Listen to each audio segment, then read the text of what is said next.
S Raghaveshwara ಶ್ರೀಗಳು ಅತ್ಯಾಚಾರ ಆರೋಪದಿಂದ ಮುಕ್ತರಾಗಿದ್ದಾರೆ. ಈ ಮೂಲಕ ಅವರಿಗೆ ಬಿಗ್ ರಿಲೀಫ್ ಸಿಕ್ಕಿದೆ. ಆದರೆ ಅತ್ಯಾಚಾರ ಆರೋಪದಿಂದ ರಾಘವೇಶ್ವರ ಶ್ರೀಗಳು ಮುಕ್ತರಾಗಿದ್ದು ಹೇಗೆ ಅನ್ನೋದನ್ನ ನಾವು ನೋಡೋಣ. ಕೋರ್ಟ್ ಹೇಳಿದ್ದೇನು ಅಂತ ನೋಡೋಣ.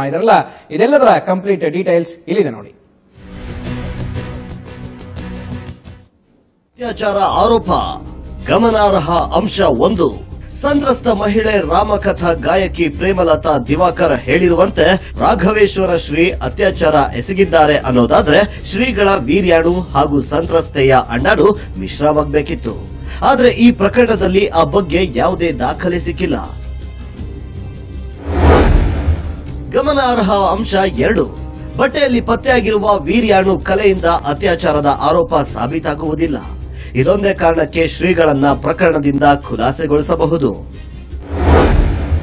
ಗಮನಾರ್ಹ ಅಂಶ 3. ಶ್ರೀಗಳ ಪ್ರಕರಣದಲ್ಲಿ ವೀರ್ಯ ಪತ್ತೆಗೆ ಬಳಸಿದ ಬಟ್ಟೆ ಸುಮಾರು 82 ದಿನಗಳ ಕಾಲ ಕಸದ ಬುಟ್ಟಿಯಲ್ಲಿ ಬಿದ್ದಿತ್ತು. ಹೀಗಾಗಿ ಬಿಳಿ ಅಂಶಗಳು ನಾಶವಾಗಿವೆ.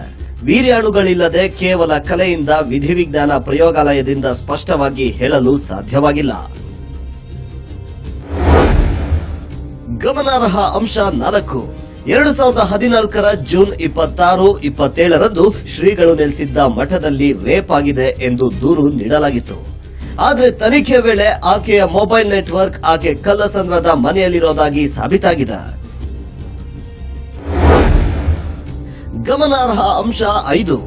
ಸುಪ್ರೀಂ ಕೋರ್ಟ್ ಹೇಳಿಕೆ ಪ್ರಕಾರ ಮಹಿಳೆ ದೂರು ನೀಡಿದ 24 ಗಂಟೆ ನಂತರ ನೀಡಬಹುದಾದ ಮುಂದುವರಿಕೆ ಹೇಳಿಕೆ ಸತ್ಯಕ್ಕೆ ದೂರವಾಗಿರುತ್ತೆ ಎಂದೇ ಭಾವಿಸಬೇಕಾಗುತ್ತೆ. ಈ ಪ್ರಕರಣದಲ್ಲೂ ಇಂತಹದ್ದೇ ಸಂದರ್ಭ ಎದುರಾಗಿರುವುದು ಸಾಬೀತಾಗಿದೆ. ಗಮನಾರ್ಹ ಅಂಶ 6. ಅತ್ಯಾಚಾರಕ್ಕೆ ಒಳಗಾದ ಮಹಿಳೆ ಅತ್ಯಾಚಾರದ ನಂತರವೂ ತನ್ನ ಮಗಳೊಂದಿಗೆ ಶ್ರೀಗಳನ್ನ ಭೇಟಿ ಮಾಡಿ ತನ್ನ ತಪ್ಪನ್ನ ಮನ್ನಿಸಿ ಎಂದು ಕೇಳಿಕೊಂಡಿದ್ದಾಳೆ. ಅಲ್ಲದೆ 2014 ಜೂನ್ 27ರಂದು ಎರಡನೇ ಮಗಳೊಂದಿಗೆ ತಾನೇ ಕೈಯಾರೆ ಬೆಳೆದ ರಾಮಭೂತನ ಹಣ್ಣುಗಳನ್ನು ಶ್ರೀಗಳ ಪಾದಗಳಿಗೆ ಸಮರ್ಪಿಸಿದ್ದೇನೆ ಎಂದು ಹೇಳಿರುವುದು ಅನುಮಾನಕ್ಕೆ ಕಾರಣವಾಗಿದೆ. ಗಮನಾರ್ಹ ಅಂಶ 7. ರಾಮನ ಹೆಸರಲ್ಲಿ ಸಂತ್ರಸ್ತರಿಗೆ ಶ್ರೀಗಳು ಮೋಸ ಮಾಡಿದ್ದಾದಲ್ಲಿ 1-2 ಬಾರಿ ಅದು ಸಾಧ್ಯವಾಗಿರಬಹುದು. ಆದರೆ 169 ಬಾರಿ ಅದು ಅಸಾಧ್ಯ. ಲೈಂಗಿಕ ಕ್ರಿಯೆ ಬಗ್ಗೆ ದೂರು ನೀಡುವುದಕ್ಕೆ ರಾಮನ ಕಥೆ ಮತ್ತು ಜಪವೇ ಅಡ್ಡಿಯಾಗಿ ವಿಳಂಬವಾಗಿದೆ ಎಂಬುದನ್ನು ಕೋರ್ಟ್ ಒಪ್ಪುವುದಿಲ್ಲ. ಗಮನಾರ್ಹ ಅಂಶ 8. ಸಂತ್ರಸ್ತ ಮಹಿಳೆ ಭಾಷೆ ಬಾರದ, ಮುಗ್ಧೆ ಅಥವಾ ಹೊರ ಪ್ರಪಂಚದ ಅರಿವೇ ಇಲ್ಲದ ಪರಿಸ್ಥಿತಿಯನ್ನ ಎದುರಿಸುತ್ತಿದ್ರೆ ಈ ದೂರು ನೀಡಲು ವಿಳಂಬವಾಗುತ್ತಿತ್ತು ಎಂಬುದನ್ನ ಮಾಫಿ ಮಾಡಬಹುದಿತ್ತು. ಆದರೆ ಸಂತ್ರಸ್ತೆಯಲ್ಲಿ ಈ ಮೇಲ್ಕಂಡ ಯಾವುದೇ ಅಂಶಗಳು ಕಂಡು ಬಂದಿರೋದಿಲ್ಲ. ಹೀಗಾಗಿ ಕೇವಲ ರಾಮನ ಭಯದಿಂದ ದೂರು ನೀಡಲು ವಿಳಂಬವಾಯಿತು ಅನ್ನೋದನ್ನ ಕೋರ್ಟ್ ಯಾವುದೇ ಕಾರಣಕ್ಕೂ ಒಪ್ಪುವುದಿಲ್ಲ. 100 ಬಾರಿ ಅತ್ಯಾಚಾರಕ್ಕೆ ಒಳಗಾಗಿರೋ ಮಹಿಳೆ 6 ತಿಂಗಳ ಕಾಲ ದೂರವಿದ್ದು ಇದ್ದಕ್ಕಿದ್ದಂತೆ ಹೀಗೆ ಮತ್ತೆ ಅದೇ ಕೂಪಕ್ಕೆ ಹೋಗಲು ಇಚ್ಛಿಸುವುದಿಲ್ಲ. ಅದರಲ್ಲೂ ದೇವರ ಭಯವಿರುವ ಮಹಿಳೆ ಒಬ್ಬ ಅತ್ಯಾಚಾರಿಯ ಬಳಿ ಮರಳಿ ಹೋಗಲು ಎಂದಿಗೂ ಒಪ್ಪುವುದಿಲ್ಲ. ಅತ್ಯಾಚಾರಕ್ಕೊಳಗಾದ ಮಹಿಳೆ ಅತ್ಯಾಚಾರಿಯ ಬಳಿ ಮೇಲಿಂದ ಮೇಲೆ ಹೋಗಿರುವುದು ಮಾನವನ ಸಹಜ ಗುಣಕ್ಕೆ ತದ್ವಿರುದ್ಧವಾಗಿದೆ. ಗಮನಾರ್ಹ ಅಂಶ 9. ಇಮೇಲ್ ಹಾಗೂ ವಾಟ್ಸ್ಆಪ್ ಮೆಸೇಜ್ಗಳಲ್ಲಿ ಕೌಟುಂಬಿಕ ಸಮಸ್ಯೆಯಿಂದ ಹೊರಬರಲು ಶ್ರೀಗಳ ಆಶೀರ್ವಾದ ಬೇಡಿದ್ದಾರೆ. ಆಶೀರ್ವಾದಕ್ಕೆ ವಿವಿಧ ಅರ್ಥಗಳಿವೆ. ಈ ಕೇಸ್ನಲ್ಲಿ ಹಣದ ರೂಪದಲ್ಲಿ ಆಶೀರ್ವಾದ ಕೇಳಲಾಗಿದೆ. ಶ್ರೀಗಳು ನಿರಂತರ ಅತ್ಯಾಚಾರವೆಸಗಿದ್ರೆ ಈ ರೀತಿ ಮೆಸೇಜ್ ಕಳುಹಿಸಲು ಸಾಧ್ಯವಿಲ್ಲ. ಗಮನಾರ್ಹ ಅಂಶ 10. ದೂರುದಾರ ಮಹಿಳೆಯ ಒಳ ಉಡುಪಿನಲ್ಲಿ 2 ಗಂಡಸರ ಡಿಎನ್ಎ ಪತ್ತೆಯಾಗಿದೆ.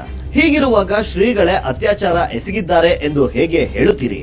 ಸಾಕ್ಷ್ಯಾಧಾರ ಸೃಷ್ಟಿ ವೇಳೆ ಗೊಂದಲ ಮಾಡಿಕೊಂಡು ಮಹಿಳೆ ಸಿಕ್ಕಿಬಿದ್ದಿದ್ದಾರೆ.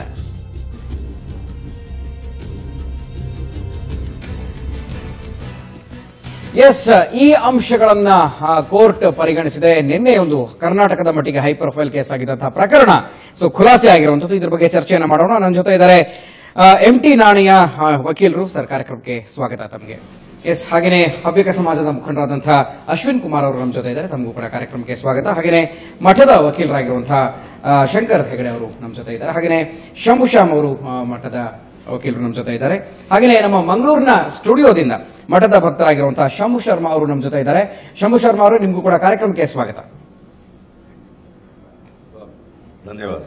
ಎಸ್ ಸರ್, ಇದು ಮೊದಲು ನಾನು ಅಶ್ವಿನ್ ಕುಮಾರ್ ಅವ್ರನ್ನ ಮಾತಾಡಿಸ್ತೀನಿ. ಯಾಕಂದ್ರೆ ಹವ್ಯಕ ಸಮಾಜದ ಮುಖಂಡರು ನೀವು. ಸೊ ಈ ಒಂದು ಧಾರ್ಮಿಕ ಏನೋ ಒಂದು ಪ್ರಕರಣ ನಡೆದಿತ್ತು, ಧಾರ್ಮಿಕ ಪೀಠಾಧ್ಯಕ್ಷರ ಮೇಲೆ ಬಂದಿದ್ದಂತಹ ಆರೋಪ 2014ರಲ್ಲಿ. ಸೊ ನಿನ್ನೆವರೆಗೂ ಕೂಡ ಅದು ಕ್ಯಾರಿ ಆಯ್ತಾ ಹೋಯ್ತು. ನಿನ್ನೆ ಸೆಷನ್ಸ್ ಕೋರ್ಟ್ ನಲ್ಲಿ ಈ ಒಂದು ಪ್ರಕರಣ ಮುಕ್ತವಾಗಿದೆ. ಸೊ ಅದರ ಬಗ್ಗೆ ನಿಮ್ಮ ಅಭಿಪ್ರಾಯ ಮೊದಲೇ?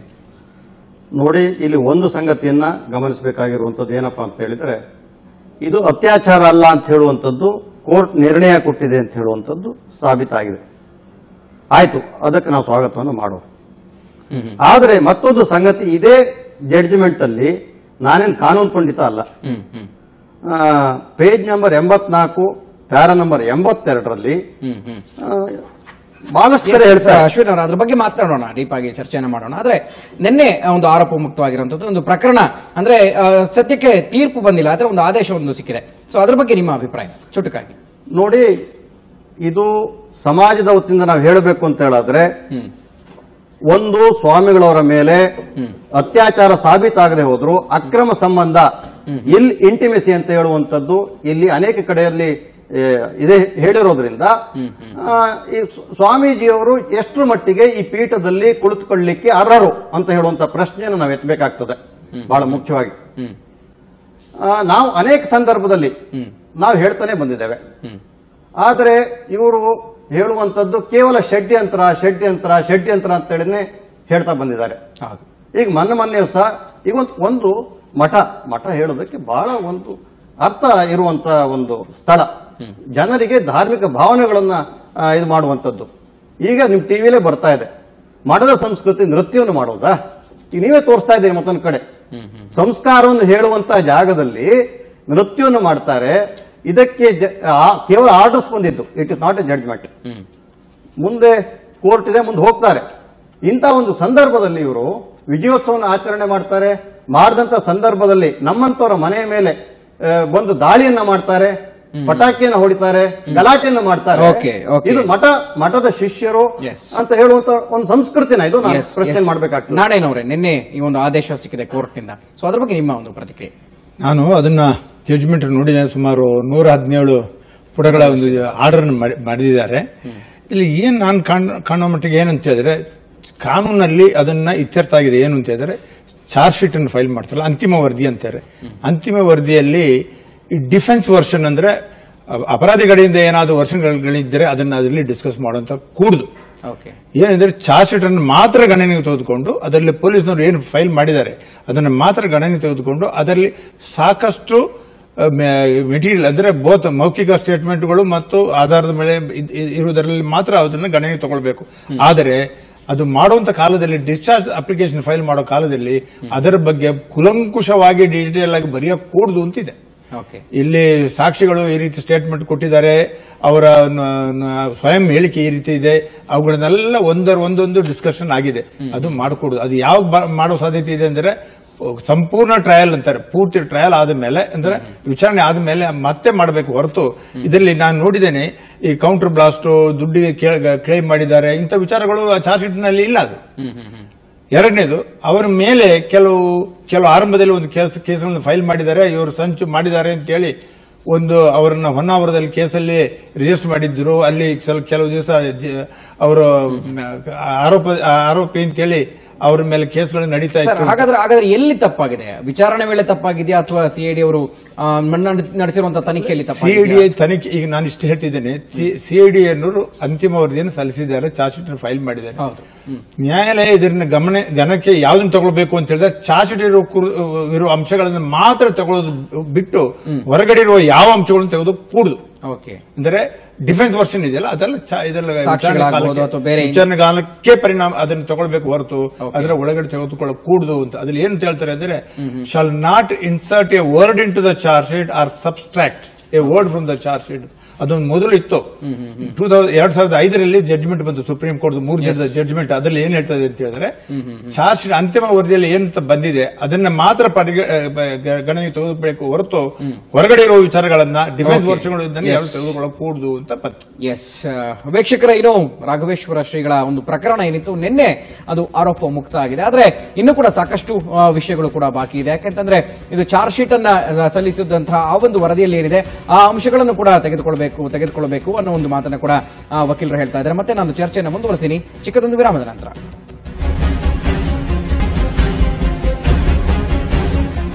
ನಡೆದದ್ದು ಅತ್ಯಾಚಾರವಲ್ಲ ವಿಶೇಷ ಕಾರ್ಯಕ್ರಮಕ್ಕೆ ಮತ್ತೊಮ್ಮೆ ಸ್ವಾಗತ ವೀಕ್ಷಕರೇ. ರಾಮಚಂದ್ರಾಪುರ ಮಠದ ರಾಘವೇಶ್ವರ ಶ್ರೀಗಳು ನಿನ್ನೆ ಆರೋಪ ಮುಕ್ತರಾಗಿದ್ದಾರೆ. ಒಂದು ಆದೇಶ ಸೆಷನ್ಸ್ ಕೋರ್ಟ್ ಕೊಟ್ಟಿದೆ. ಎಸ್, ನಮ್ಮ ಜೊತೆ ಶಂಭು ಶರ್ಮಾ ಅಂತ ಮಠದ ಭಕ್ತರು ಮಂಗಳೂರು ಸ್ಟುಡಿಯೋದಲ್ಲಿದ್ದಾರೆ. ಶಂಭು ಶರ್ಮಾ ಅವರೇ, ಸೊ ನಿನ್ನೆ ಒಂದು ಆದೇಶ ಸಿಕ್ಕಿದೆ ಕೋರ್ಟ್ನಿಂದ. ಸೊ ಇದು ಅತ್ಯಾಚಾರ ಅಲ್ಲ ಅನ್ನುವಂಥದ್ದು ಸಾಕಷ್ಟು ಅಂಶಗಳನ್ನ ಕೋರ್ಟ್ ಪರಿಗಣಿಸಿದೆ. ಸೊ ಇದರ ಬಗ್ಗೆ ನಿಮ್ಮ ಅನಿಸಿಕೆ ಏನ್ ಹೇಳ್ತೀರಿ? ನೋಡಿ, ನನ್ನ ಅನಿಸಿಕೆ ಬಹಳ ಸ್ಪಷ್ಟವಾಗಿದೆ. ಆದೇಶವನ್ನು ಓದಿದ್ದೇನೆ. ಅದರ ಬಗ್ಗೆ ಮಾತಾಡೋದಕ್ಕಿಂತ ಮೊದಲು ಒಂದು ಮುಖ್ಯವಾದ ವಿಷಯ ಏನು ಹೇಳ್ತೇನೆ ಅಂದ್ರೆ, ನೀವು ನಿಮ್ಮ ಈ ಕಾರ್ಯಕ್ರಮ ಏನು ಇವತ್ತು ಮಾಡ್ತಾ ಇದ್ದೀರಿ ಬಹಳ ಸ್ವಾಗತಾರ್ಹ. ನಿನ್ನೆ ಒಂದು ಚಾನೆಲ್ನಲ್ಲಿ ಏಕಪಕ್ಷೀಯವಾದಂತಹ ಚರ್ಚೆ ನಡೆಯಿತು. ಅದರಲ್ಲಿಯೂ ಗುರು ನಿಂದನೆ ಬೇಕಾದಷ್ಟಾಯಿತು. ಅದನ್ನು ಸರಿಪಡಿಸುವಂತಹ ಒಂದು ನಿಮ್ಮ ಏನು ಪ್ರಯತ್ನ ಇದೆ, ಇವತ್ತು ಎರಡೂ ಪಕ್ಷೀಯರನ್ನು ಕೂತುಕೊಳಿಸಿ ತಾವು ಈ ಡಿಬೇಟ್ ಮಾಡ್ತಾ ಇದ್ದೀರಿ. ಇದಕ್ಕೆ ನನ್ನ ಮತ್ತು ನಮ್ಮ ಸಮಾಜದ ಪ್ರಶಂಸೆ ಇದೆ. ನಾ ಮುಂದುವರಿಸ್ತೇನೆ. ಈಗ ಇನ್ನೊಂದು ವಿಚಾರ ಹೇಳಿದ್ರಿ ತಾವು. ಅಶ್ವಿನ್ ಕುಮಾರ್ ಅವರು, ನಮಗೆ ಹೆಸರು ಕೇಳಿ ಗೊತ್ತು, ಹವ್ಯಕ ಮುಖಂಡಾಳೆ. ಹವ್ಯಕ ಮುಖಂಡಲ್ ಅವರು ಹವ್ಯಕ ಸಮಾಜದ ಒಬ್ಬ ಮೆಂಬರ್ ಅವರು. ಅದೊಂದು I want to keep the record straight. He is not a leader. Okay. ಮತ್ತೆ ಬೇರೆಲ್ಲ ವಿಚಾರ ಅವರ ಬಗ್ಗೆ ಸಾಗರದಲ್ಲಿ ಏನು ಎಂಬುದು ಅದು ಅವರ ನೈತಿಕ ವಿಚಾರ. ವೈಯಕ್ತಿಕವಾದ ವಿಚಾರ ಬಂದ್ರೆ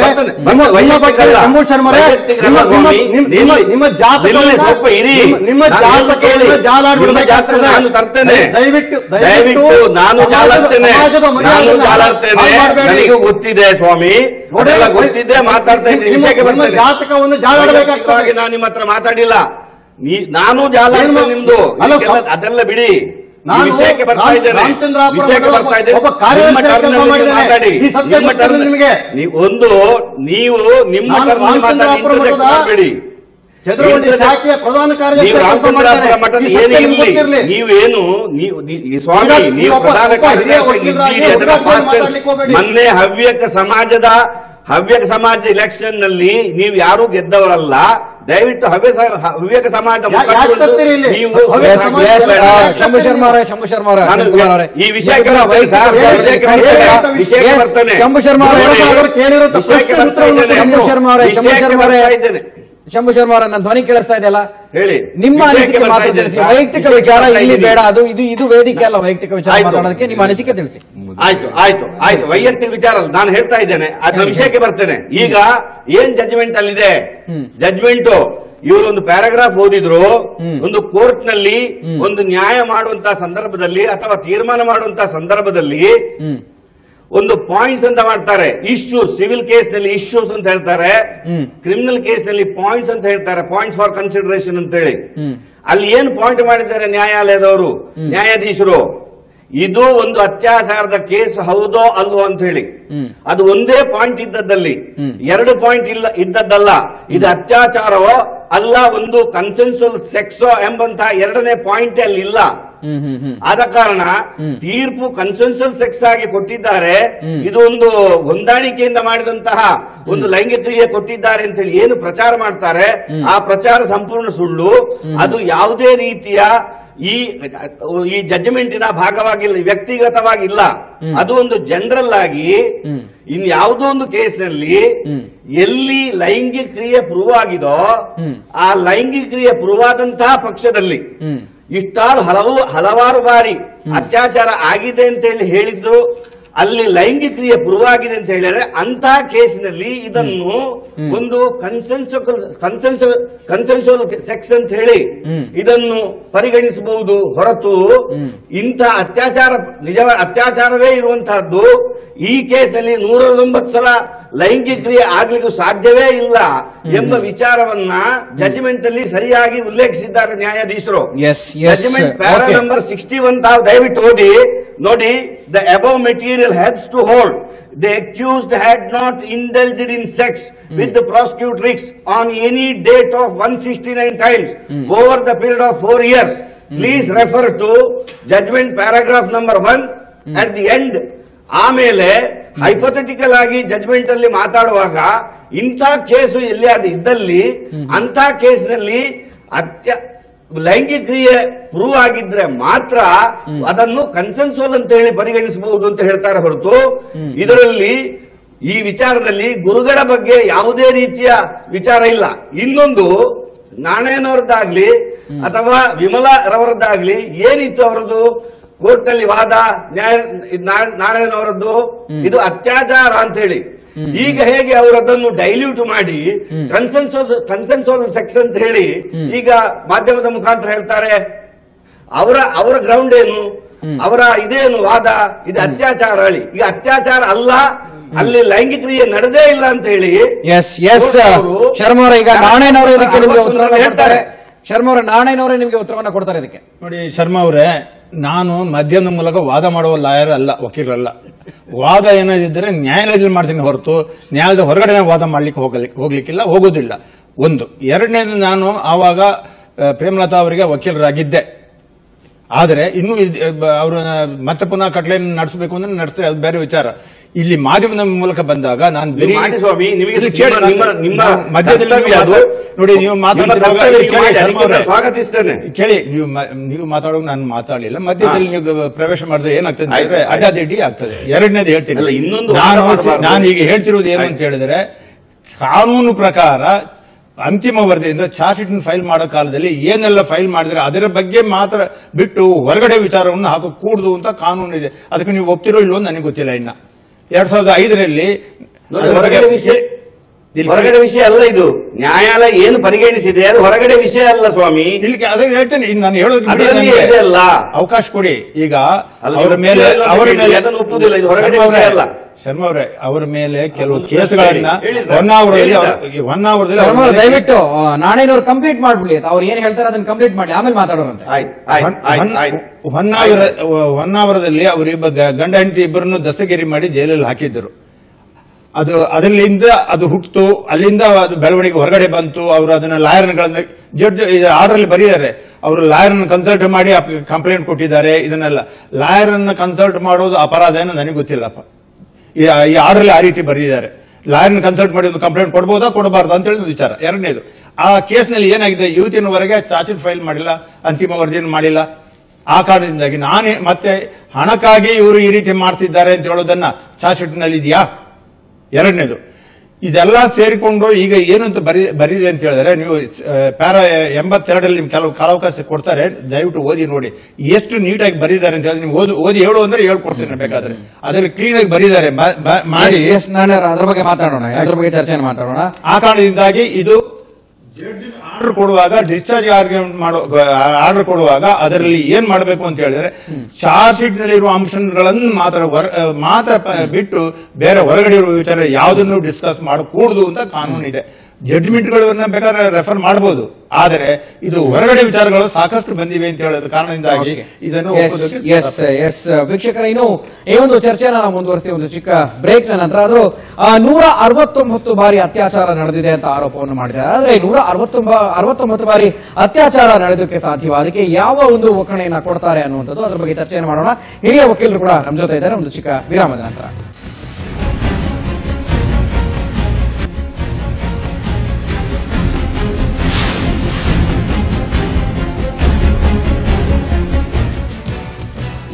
ವಿಶೇಷ ಚರ್ಚಾ ಕಾರ್ಯಕ್ರಮಕ್ಕೆ ಮತ್ತೊಮ್ಮೆ ಸ್ವಾಗತ. ನಾವು ಮತ್ತೆ ಚರ್ಚೆನ ಮುಂದುವರಿಸೋಣ.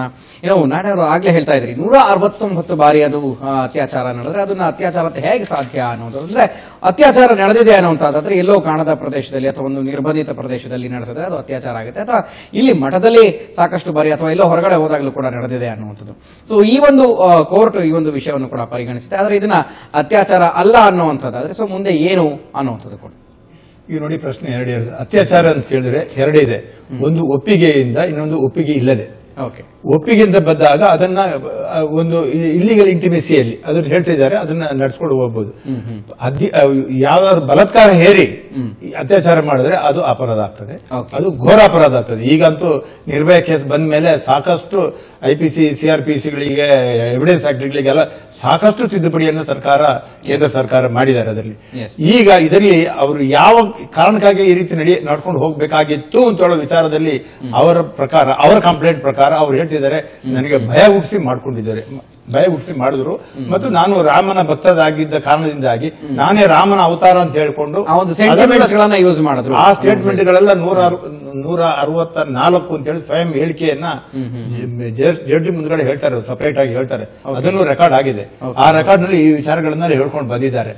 ಈಗ ಇರುವ ವಿಚಾರ ಇಷ್ಟೇ, ಪ್ರೇಮಲತಾ ಅವರು ಈ ರೀತಿ ಅವರ ಮೇಲೆ ಅತ್ಯಾಚಾರ ಮಾಡಿದ್ದಾರೆ ಅಂತ ಹೇಳ್ತಾರೆ. ಹೌದಾ ಅಲ್ಲೋ ಅಂತ ಹೇಳೋದನ್ನ ಎಲ್ಲಿ ಗೊತ್ತು ಮಾಡೋದು? ಅವ್ರನ್ನ ವಿಟ್ನೆಸ್ ಬಾಕ್ಸ್ಗೆ ಹಾಕಿ ಪರೀಕ್ಷೆ ಮಾಡಬೇಕಾಗ್ತದೆ. ಪರೀಕ್ಷೆ ಮಾಡಿ ಈ ರೀತಿ ನಡೆದಿದೆ ಇಲ್ವೋ ಅಂತ ಅದಕ್ಕೆ ವಕೀಲರು ಇರ್ತಾರೆ, ಅವ್ರ ಕಡೆ ಅಪರಾಧಿಗಳ ವಕೀಲರು ಅದನ್ನ ಕ್ರಾಸ್ ಎಕ್ಸಾಮ್ ಮಾಡ್ತಾರೆ, ಮಾಡಿ ಅದರ ತಫಸೀಲಾಗಿ ಮಾಡಕ್ ಹೋಗ್ತಾರೆ. ಇದನ್ನ ಹಾಗೆ ಸೂಪರ್ಫಿಷಿಯಲ್ ಆಗಿ ಹೀಗೆ ಅವನು ಒಂದು ಚಾರ್ಜ್ ಶೀಟ್ ಅನ್ನ ಅದನ್ನ ಓದ್ಬಿಟ್ಟು ಈ ಸ್ಟೇಟ್ಮೆಂಟ್ಗಳು ಇಂತಿದ್ದ ಸಾಕ್ಷಿ ಈ ರೀತಿ ಹೇಳಿದ್ದಾರೆ ಅಂತ ಹೇಳೋ ವಿಚಾರ ಇದೆಯಲ್ಲ, ಅದನ್ನ ಡಿಸ್ಚಾರ್ಜ್ ಅಪ್ಲಿಕೇಶನ್ ಅರ್ಜಿ ಬಂದಾಗ ಅದನ್ನ ಇತ್ಯರ್ಥ ಮಾಡಕೂಡುದು ಅಂತ ಅದನ್ನ ಒಂದು ಸೆಟಲ್ ಲೀಗಲ್ ಪ್ರಪೋಸಿಷನ್ ಅದು. ಆ ಕಾರಣದಿಂದಾಗಿ ಈಗ ಚಾರ್ಜ್ ಶೀಟ್ ಅಲ್ಲಿ ಏನಿದೆ ಅಂತ ಹೇಳೋದನ್ನ ಗಣನೆಗೆ ತೆಗೆದುಕೊಳ್ಬೇಕಾಗ್ತದೆ. ಆದರೆ ಒಂದು ವಿಚಾರ ನಾನು ಹೇಳಿಕೆ ಇಷ್ಟಪಡ್ತೇನೆ, ಕಾನೂನಲ್ಲಿ 2005ರಲ್ಲಿ ಇದನ್ನ ಸೆಟಲ್ ಪ್ರಪೋಸಿಷನ್ ಆಯಿತು. ಏನು ಅಂತ ಹೇಳಿದ್ರೆ, ಆ ಚಾರ್ಜ್ ಶೀಟ್ ಅನ್ನ ಪೊಲೀಸರು ಫೈಲ್ ಮಾಡಿದ ಚಾರ್ಜ್ ಶೀಟ್ ಅನ್ನೇ ನೋಡಬೇಕು ಹೊರತು ಅದಕ್ಕಿಂತ ಹೊರಗಡೆ ಇರುವ ಯಾವ ವಿಚಾರವನ್ನ ಅದ್ರ ಒಳಗಡೆ ಹಾಕಬಾರದು. ಹಾಗೇನೆ ಅದ್ರಲ್ಲಿ ಇರುವ ವಿಚಾರವನ್ನು ಹೊರಗಡೆ ತೆಗೆಯದೆ ನಾವು ಅದರ ಬಗ್ಗೆ ಏನು ತಿಳಿ ತೀರ್ಥ ಮಾಡಬೇಕು ಅಂತ ಕಾನೂನನ್ನು ಸೆಟ್ಲ್ ಆಗುತ್ತೆ. ಸರ್, ಇನ್ನು ಈ ವಿಚಾರಕ್ಕೆ ಸಂಬಂಧಪಟ್ಟ ಹಾಗೇನೆ ಒಂದ್ ವೇಳೆ ಜಡ್ಜ್ ಬಗ್ಗೆ ನಂಬಿಕೆ ಹೋಗಿ ಮುಂದಿನ ಹಂತದ ನ್ಯಾಯಾಲಯಗಳಲ್ಲಿ ಅದನ್ನ ಚಾಲೆಂಜ್ ಮಾಡಬಹುದು ಮಾಡ್ತಾರೆ. ಇದು 100 ಡಿಸ್ಚಾರ್ಜ್ ಅಪ್ಲಿಕೇಶನ್ ಅನ್ನ ನಾನ್ ಕಂಡಾಗೆ ನಾನು ನೋಡಿದ್ದೇನೆ ಸಾಕಷ್ಟು. ಸುಮಾರು 40 ವರ್ಷದಿಂದ ನಾನು ಲಾಯರ್ ಆಗಿ ಕೆಲಸ ಮಾಡ್ತಿದ್ದೇನೆ.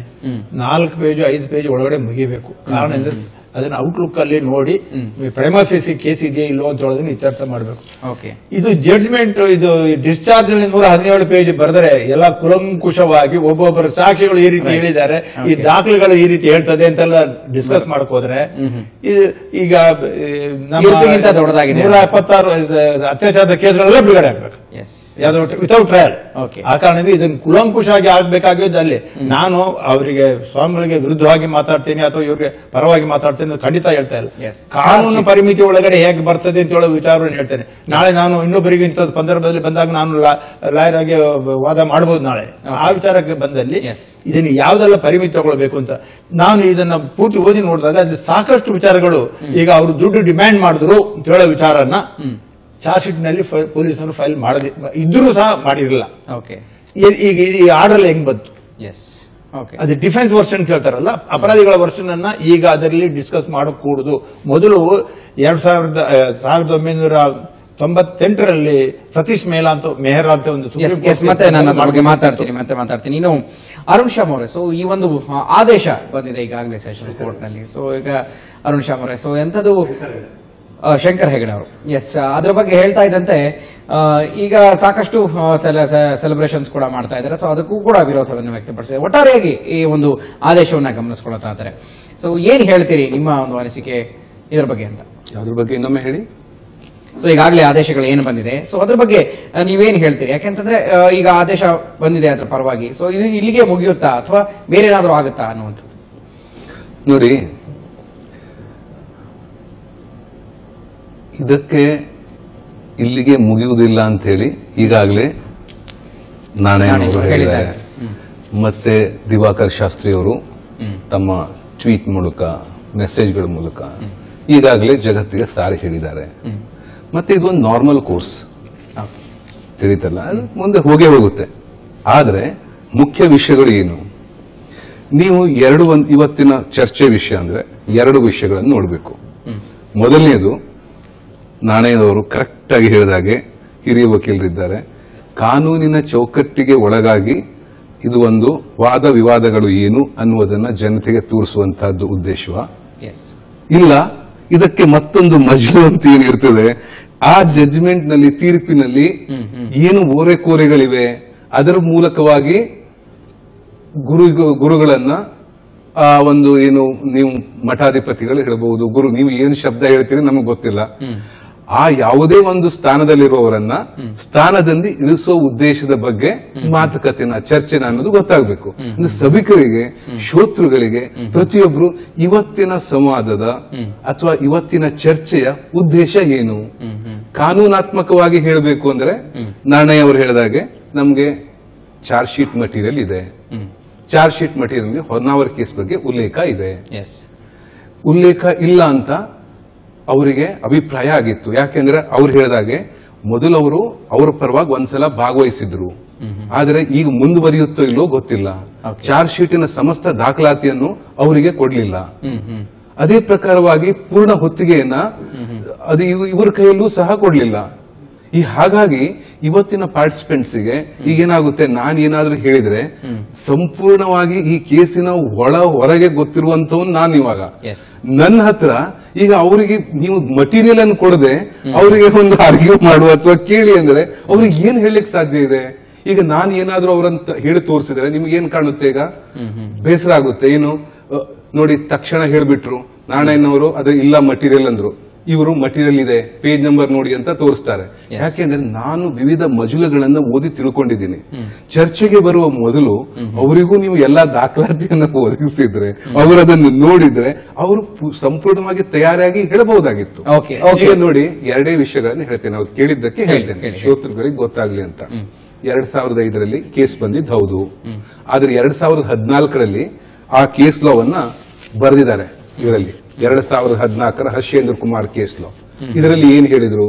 2015ರಲ್ಲಿ ತುಳಸಿರಾಮ್ ಕೇಸ್ನಲ್ಲಿ ನಮ್ಮ ಪಣೀಂದ್ರ ಸಾಹೇಬ್ ಅವರು, ನಮ್ಮ ಹೈಕೋರ್ಟ್ನವರು ಜಡ್ಜು, ಇದೆಲ್ಲ ವಿಷಯಗಳನ್ನ ಹಾಕಿ ಯಾವ ದಾಖಲಾತಿಯನ್ನು ನೋಡಬಹುದು, ಯಾವ ದಾಖಲಾತಿಯನ್ನು ನೋಡಬಾರದು ಅಂತ 2005ರ ಕೇಸನ್ನ ರೆಫರ್ ಮಾಡಿ ಅದರ ನಂತರ ಅದು 3 ಜಡ್ಜ್ ಕೊಟ್ಟಿದ್ದು, ಅದರ ನಂತರ 5 ಜಡ್ಜ್ ಕೊಟ್ಟಂತ ಜಡ್ಜ್ಮೆಂಟ್ ಬಂದಿದೆ ಅನ್ನೋದನ್ನೆಲ್ಲ ಬರೆದು ಸವಿಸ್ತಾರವಾಗಿ ಹೇಳಿದ್ದಾರೆ.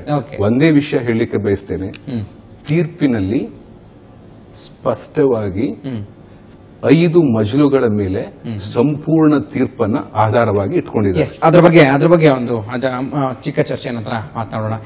ಇನ್ನು ಶಂಭು ಶರ್ಮಾ ಅವರೇ, ಸೊ ಕೇಳಿಸ್ಕೊಂಡ್ರೆ ಸಾಕಷ್ಟು ವಿಷಯಗಳನ್ನ ಮಾತನಾಡ್ತಾ ಇದ್ದಾರೆ. ಎಂ ಟಿ ನಾರಾಯಣ ಅವರು ಕೂಡ ಹೇಳಿದ್ರು, ಸೊ ಹಾಗೇನೆ ಹೆಗಡೆ ಅವರು ಕೂಡ ಹೇಳಿದ್ರು. ಸೊ ಅಂದ್ರೆ ಈ ಒಂದು ಆದೇಶ ಏನಿದೆ ಅದರ ಬಗ್ಗೆ, ಏನು ಚಾರ್ಜ್ ಶೀಟ್ ಇದೆ ಅದರ ವಿಷಯಗಳ ಬಗ್ಗೆ ಅಂತ ನೀವು ಕೂಡ ಅದನ್ನ ಓದಿದಿರಿ. ನೀವು ಕೂಡ 64ನೇ ಪುಟದ ಒಂದು ಪ್ರಮುಖ ಅಂಶದ ಬಗ್ಗೆ ಹೇಳ್ತಾ ಇದ್ರಿ. ನೋಡಿ, ನಾನು 61ನೇ ಪ್ಯಾರಾಗ್ರಾಫಿನ ಪ್ರಮುಖ ಅಂಶವನ್ನು ಹೇಳಿದ್ದೇನೆ. ಆ 61ನೇ ಪ್ಯಾರಾಗ್ರಾಫ್ನ ಹೇಳಿದಂತ ಅಂಶ ಏನ್ ಹೇಳ್ತದೆ ಅಂದ್ರೆ, ಏನು ಗುರುಗಳ ವಿರುದ್ಧ ಲೈಂಗಿಕ ಕ್ರಿಯೆ ಆಗಿದೆ, ಅತ್ಯಾಚಾರ ಆಗಿದೆ ಅಂತ ಹೇಳಿ ಆರೋಪ ಮಾಡ್ತಾರೆ, ಅಂತ ಲೈಂಗಿಕ ಕ್ರಿಯೆ ನಡೆದೇ ಇಲ್ಲ ಎಂದು ಚಾರ್ಜ್ ಶೀಟ್ ರೆಕಾರ್ಡ್ಸ್ ಇಂದಲೂ, FSL ರಿಪೋರ್ಟಿನಿಂದಲೂ, ಇತರ ದಾಖಲೆಗಳಿಂದಲೂ ಕಂಡು ಬರುತ್ತದೆ ಅಂತ ಹೇಳಿ ನ್ಯಾಯಾಧೀಶರು ಬರೀತಾರೆ. ಹಾಗಿರುವಾಗ ನಾನೇನ್ ಹೇಳ್ತಾ ಇದ್ದೇನೆ ಅಂತ ಹೇಳಿದ್ರೆ, ಈ ಚಾರ್ಜ್ ಶೀಟ್ ನ ಬಗ್ಗೂ ನನಗೆ ಮಾಹಿತಿ ಇದೆ. ಶಂಕರ ಹೆಗಡೆ ಅವರು ಹೇಳಿದಾಗೆ ನಾವು ಅವರು ಒಟ್ಟಿಗೆ ಇದರ ಬಗ್ಗೆ ಬಹಳ ಕೆಲಸ ಮಾಡಿದ್ದೇವೆ. ಈಗ ಅವರೊಂದು ಜಜ್ಮೆಂಟು ಕೋರ್ಟ್ ಮಾಡಿದ್ರು, ಯಾವ ಯಾವ ದಾಖಲೆಗಳನ್ನ ನ್ಯಾಯಾಧೀಶರು ನೋಡಬಹುದು ಅಂತ ಹೇಳಿ. ಬರೀ ಚಾರ್ಜ್ ಶೀಟ್ ದಾಖಲೆಯನ್ನು ಮಾತ್ರ ನೋಡಬಹುದೇ ಅಥವಾ ಆರೋಪಿ ಪರವಾಗಿರುವಂತಹ ದಾಖಲೆಗಳನ್ನು ನೋಡಬಹುದೇ ಎಂಬ ಇತ್ಯಾದಿ ವಿಚಾರ ಶಂಕರ ಹೆಗಡೆ ವಿಷಯವಾಗಿ ಹೇಳ್ಯಾರ. ಆದ್ರೆ ನಾನೇನ್ ಹೇಳ್ತಾ ಇದ್ದೆ ಅಂತ ಹೇಳಿದ್ರೆ, ನಾವು ಇನ್ನೊಂದು ಪ್ಯಾರಾಗ್ರಾಫಿನಲ್ಲಿ ಇವರು ನಾಣಯ್ಯನವರು ಈಗ ಏನು ಪ್ರತಿಪಾದಿಸ್ತಾರೆ, ಅಲ್ಲಿ ಒಂದು ರೀತಿಯ ಕನ್ಸೆನ್ಸುವಲ್ ಲೈಂಗಿಕ ಕ್ರಿಯೆ ನಡೆದಿದೆ ಅಂತ ಹೇಳಿ ಅವರು ಬರೆದಿದ್ದಾರೆ ಅಂತ ಹೇಳಿ. ಹಾಗೆ ಅವರು ಬರೆದದ್ದಲ್ಲ, ಯಾವ ಕಾಂಟೆಕ್ಸ್ಟ್ ನಲ್ಲಿ ಹೇಳಿದ್ದಾರೆ. ಈಗ ನೋಡಿ, 61ನೇ ಪ್ಯಾರಾಗ್ರಾಫ್ ಅಲ್ಲಿ ಸ್ಪಷ್ಟವಾಗಿ ಲೈಂಗಿಕ ಕ್ರಿಯೆ ನಡೆದಿಲ್ಲ ಎಂದು ಹೇಳಿದ ಮೇಲೆ ಇದನ್ನೇ ಗುರಿಯಾಗಿ ಇಟ್ಟುಕೊಂಡು ಅಲ್ಲಿ ನಡೆದಿರೋದು ಅತ್ಯಾಚಾರ ಅಲ್ಲ. ಹಾಗಲ್ಲ ನಾನು ಹೇಳಿದೆ, ಅಲ್ಲಿ ಲೈಂಗಿಕ ಕ್ರಿಯೆ ನಡೆದಿಲ್ಲ, ಅತ್ಯಾಚಾರ ಮಾತ್ರ ಅಲ್ಲ, ಲೈಂಗಿಕ ಕ್ರಿಯೆಯೇ ನಡೆದಿಲ್ಲ. ಈಗ ಅತ್ಯಾಚಾರ ಆಗಬೇಕಾದ್ರೆ ಲೈಂಗಿಕ ಕ್ರಿಯೆಯನ್ನು ನಡಿಬೇಕಲ್ಲ. ಜಡ್ಜರ್ ಏನ್ ಹೇಳ್ತಾರೆ, 169 ಸಲ ಏನು ಲೈಂಗಿಕ ಕ್ರಿಯೆ ಆಗಿದೆ, ಅತ್ಯಾಚಾರ ಲೈಂಗಿಕ ಕ್ರಿಯೆ ಆಗಿಲ್ಲ. ಅಶ್ವಿನ್ ಕುಮಾರ್ ಲೈಂಗಿಕ ಕ್ರಿಯೆ ನಡೆದಿಲ್ಲ ಅನ್ನೋ ಒಂದು ಮಾತನ್ನ ಹೇಳ್ತಾ ಇದ್ದಾರೆ. ಈಗ ಮೂರ್ ಜನ ವಕೀಲರ ಮಧ್ಯೆ ನಾನೊಬ್ಬ ಪಾಮರ್ನ ಕೂತ್ಕೊಂಡಿದ್ದೇನೆ, ನಾನೊಬ್ಬ ಸಾಮಾನ್ಯ ಮನುಷ್ಯ, ನಾನು ಒಂದು ಚೂರು ಪಾಲನ್ನು ಓದಿದ್ದೇನೆ.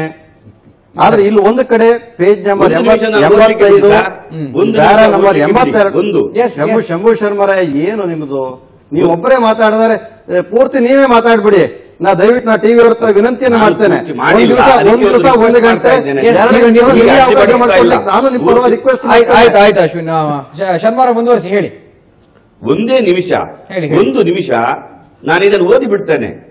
Because if intercourse has really taken place, the male biological cells would have fallen on the body of the female and vice versa. Due to frictional contact of two bodies and exchange of mixture of cells thereby, and in turn that would have been found on the clothes of prosecutrix. ಅದಕ್ಕೆ reason ಕೊಡ್ತಾರೆ. ಒಂದು ವೇಳೆ ಅಂತ ಲೈಂಗಿಕ ಕ್ರಿಯೆ ಆಗಿದೆ ಅಂತ ಹೇಳಿ ಆದರೆ ಅಲ್ಲಿ female and male body cells ಇರಬೇಕಾಗಿತ್ತು. ಅಂತದ್ದು ಯಾವುದು ಅದರ ಲೈಂಗಿಕ ಕ್ರಿಯೆಯೇ ನಡೆದಿಲ್ಲ ಅಂತ ಹೇಳಿ ನ್ಯಾಯಾಧೀಶರು ಹೇಳ್ತಾರೆ. ಇನ್ನೊಂದು ಕಡೆ ಏನ್ ಹೇಳ್ತಾರೆ, ಒಂದೇ ನಿಮಿಷ ಅಶ್ವಿನ್ ಕುಮಾರ್ ಅವರೇ, ಒಂದು ನಿಮಿಷ ನಿಮ್ಮ ಅನುಮತಿಯೊಂದಿಗೆ ನಿಮ್ಮ ಅನುಮತಿಯೊಂದಿಗೆ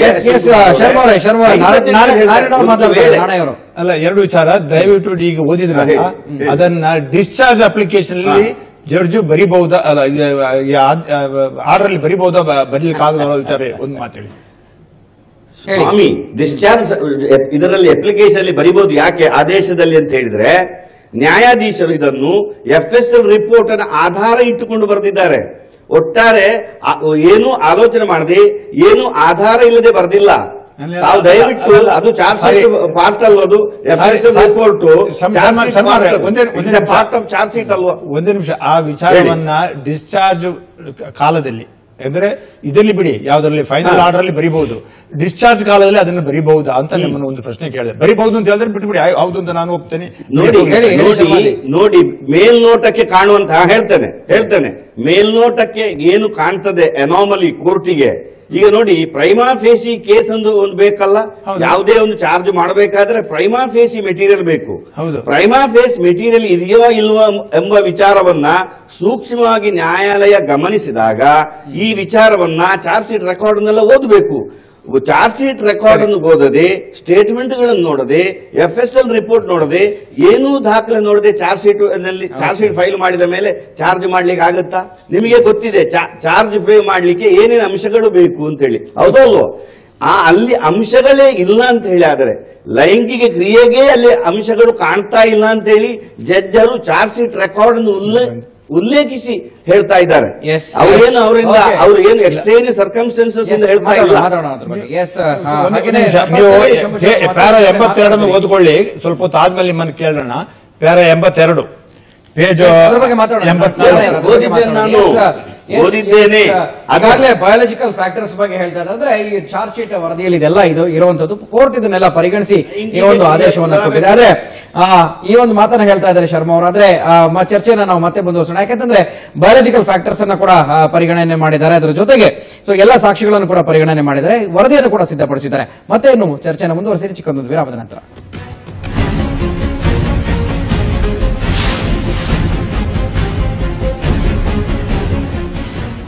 ನಡೆದದ್ದು ಅತ್ಯಾಚಾರವಲ್ಲ ವಿಶೇಷ ಕಾರ್ಯಕ್ರಮಕ್ಕೆ ಮತ್ತೊಮ್ಮೆ ಸ್ವಾಗತ. ನಾವು ಮಾತನಾಡ್ತಾ ಇದ್ವಿ ರಾಘವೇಶ್ವರ ಶ್ರೀಗಳ ವಿರುದ್ಧ ಬಂದಿದ್ದಂತಹ ಆರೋಪ, ಅದು ಖುಲಾಸೆಯಾಗಿದೆ. ಆದ್ರೆ ಕೋರ್ಟ್ ಆದೇಶ ಏನಿದೆ ಅದರ ಬಗ್ಗೆ ನಾವು ಕೂಡ ಮಾತನಾಡ್ತಾ ಇದ್ವಿ. ನಾಣಯ್ಯನವರೇ, ನೀವು ಹೇಳ್ತಾ ಇದ್ರಿ ಸೊ ಅದು ಅತ್ಯಾಚಾರ ಅಲ್ಲ, ಆದ್ರೆ ಅದು ಇಲ್ಇಂಟಿಮೆಸಿ ಅನ್ನೋ ಒಂದು ಪದವನ್ನು ಕೂಡ ಅಲ್ಲಿ ಚಾರ್ಜ್ ಶೀಟ್ ನಲ್ಲಿ ಇರುವಂತದ್ದು. ಹಾಗಾದ್ರೆ ಈ ಮುಂದೆ ಏನಾಗುತ್ತೆ, ಮುಂದೆ ಏನ್ ಮಾಡಬಹುದು ಅನ್ನುವಂಥದ್ದು?